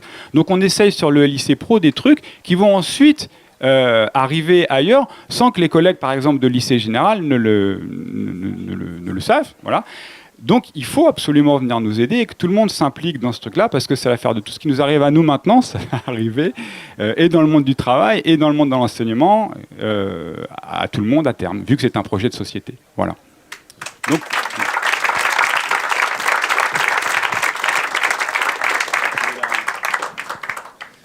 moi, je dirais peut-être juste un mot, mais très très rapide pour faire écho à ce que j'ai pu entendre et ce que ça m'évoque, notamment lorsque vous évoquiez la question de la scolarisation jusqu'à 18 ans ou un retour de l'enseignement ménager, etc. Alors, en fait, moi, je vais vous dire ce que ça m'évoque, cela, c'est... Je le mettrai davantage en lien avec une question de plus grande perméabilité entre les différents systèmes d'enseignement. C'était des choses qui avaient été, qui pouvaient exister. Hein. Je me souviens dans ma carrière maintenant lointaine de PLP, moi aussi, que j'avais des élèves qui faisaient les classes... des espèces de passerelles qui venaient, ils allaient vers l'enseignement technologique quand ils avaient eu un bon bac pro, ou voilà, quand il y avait des premières d'adaptation, c'est absolument ça. Et aujourd'hui, en fait, il est certain que l'imperméabilité des différents ordres d'enseignement est de plus en plus fort. Et les gamins, quand on les met en SECPA, on leur dit, vous irez en CAP. Et puis un CAP, on lui dit, au mieux, tu iras en bac pro. Mais il n'y a pas de possibilité de basculer d'un environnement à un autre. Souvent, on prend... c'est quelque chose qui est très peu discuté, ça, cette question de la possibilité d'un passage d'un environnement à un autre. Et quand je le disais dans mon intervention, le fait qu'aujourd'hui, on évacue complètement la question de l'enseignement supérieur et de ses conditions de possibilité d'accueil de lycéens et de lycéennes professionnelles, ça c'est encore un élément très frappant de cette volonté certainement d'enserrer les trajectoires et de les rendre plus, de les enserrer dans des trajectoires professionnelles très tôt. Hein, c'est ce que tu disais. Donc voilà. C'est ce que m'évoquait. Si j'ai encore le temps, mais merci à... Je suis le dernier, donc j'en reprofite pour remercier et je répète que c'est l'anniversaire de la dame à côté de moi et c'est un double mérite d'être venue. Et je la remercie et je peux vous dire que je l'ai vue en commission à l'Assemblée mettre les points sur les i face à toute une série de députés macronistes et je la remercie à travers elle, tous les syndicalistes, les copains engagés qui se battent là-dedans. Deux choses vraiment très rapides. Il y a un mot, d'ailleurs tu l'as repris, que moi j'avais utilisé il y a 2 ans lors du débat sur le prétendu séparatisme, entre guillemets. S'il existe un séparatisme dans ce pays qui est en train de se creuser, c'est le séparatisme scolaire. On a parlé de l'enseignement pro, mais je crois que dans le combat que nous aurons à mener en 2027, le projet que nous aurons, il faut redonner confiance dans l'école publique aux familles. 20% partent vers l'enseignement privé. Et au sein même de l'enseignement public, les familles ne mettent plus leurs gamins dans les mêmes établissements. Et les établissements, d'ailleurs, sont plus les mêmes. Et ce qui va se passer dans l'enseignement pro va encore plus creuser les choses, etc. Bon, c'est ça l'idée. L'école doit rester le lieu d'émancipation et pas un lieu, une espèce de tunnel dans lequel, en particulier, les catégories les plus modestes sont enfermées pour surtout qu'elles ne viennent pas emmerder les enfants de la bourgeoisie par leur outrance, leurs mauvaises habitudes ou que sais-je. Bon. Donc c'est une bataille qui a, je l'ai dit, qui porte en elle-même le type de projet de société. Tous on répète le mot de République, on aime la République, mais il n'y a pas de République s'il n'y a pas d'école publique. Si nos enfants ne vont pas dans les mêmes écoles, s'il n'y a pas de brassage social, si la formation que l'on fait n'est pas en réalité une vraie formation à but d'émancipation, mais est en vérité quelque chose dans lequel on vous a enfermé. Bon, j'en dis pas plus, mais vous voyez l'enjeu, c'est grave, quoi. Je termine en disant que nous avons pris la décision avec les copains de la commission éduc de rédiger une tribune sur la question de l'enseignement professionnel. Non mais je te vois, mais on va faire. Mais et peut-être que cette tribune politique, si on va essayer qu'elle existe avant la rentrée. Comme je sais que dans la salle il y a beaucoup de copains qui sont PLP et tout, ça peut être pas inintéressant de l'afficher dans les salles de profs. Et vu que vous êtes là, qu'on constitue peut-être un petit réseau, je parle aux insoumis, pour voir de quelle manière politiquement on fait des choses. Moi, je vois tous les copains que j'ai dans l'enseignement pro, je les vois assez fatigués. Ça a été pointé, hein, quand j'écoute Sigrid expliquer les briques, pour 10 briques, t'as plus rien, 15 briques, machin, bon, on a compris. Mais je sais aussi les difficultés de salaire et la capacité, on est entre nous, je veux dire, de petite corruption que propose le système, en fait. Parce que c'est dur de refuser de mettre un petit peu de beurre dans les épinards, quand même. Hein, et ça va être le même système avec les gamins. Donc moi, je ne sais pas, enfin, c'est à vous les syndicats de mener la bataille, on verra si elle est menable. Je la sens difficile, mais politiquement quand même il faut s'exprimer. Il faut être, Il faut donner l'honneur de ce qui est en train d'avoir lieu et dire les enjeux. Et que le silence médiatique, c'est un silence social sur ce qui est en train d'avoir lieu. Et je crois que notre honneur, c'est de faire ça, de mener des campagnes, d'en parler, d'utiliser des tribunes, d'utiliser l'Assemblée nationale pour le faire. Et vous, politiquement aussi, dans chaque ville. Et s'il y a des réunions publiques, on viendra aussi les animer pour expliquer ce qui a lieu. Je pense que ça, on peut mener cette bataille. Et il y aura toute une série de gens qui entendront ce dont nous parlons. Que nous défendrons la qualité de la qualification.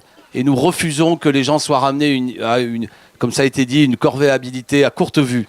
Et je pense qu'on peut même, je suis déjà trop long, mais rentrer en jonction avec même des secteurs du patronat. Moi, je me souviens, bien sûr, nous dénonçons le patronat, mais il y a un patronat qui comprend qu'ils ont besoin de gens qui sont qualifiés.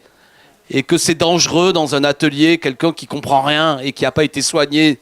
Ils ont besoin pour faire tourner les machines. Les machines sont de plus en plus compliquées, nécessitent des compétences de plus en plus importantes. Bon, donc on peut aussi avoir un patronat qui ne voit pas d'un bon œil ce besoin de courte vue. C'est pas que McDo le patronat français. C'est pas que des gens qui recherchent des mecs pour nettoyer les chiottes et mal les payer. C'est aussi des gens qui ont des petites entreprises qui un jour se disent qu'ils vont passer la main et qui aimeraient la passer à l'ouvrier qui a été embauché, qui est devenu, etc., etc. Ça existe encore. Bon, et je pense que la bataille qu'on mène, si on la mène intelligemment, peut nous permettre d'être en jonction avec ces gens. Donc en n'ayant pas une vision caricaturale de ce qu'est l'entreprise. Mais la caricature, c'est Macron. Enfin voilà. Donc la bataille ne fait que commencer. Grosse bise à tous.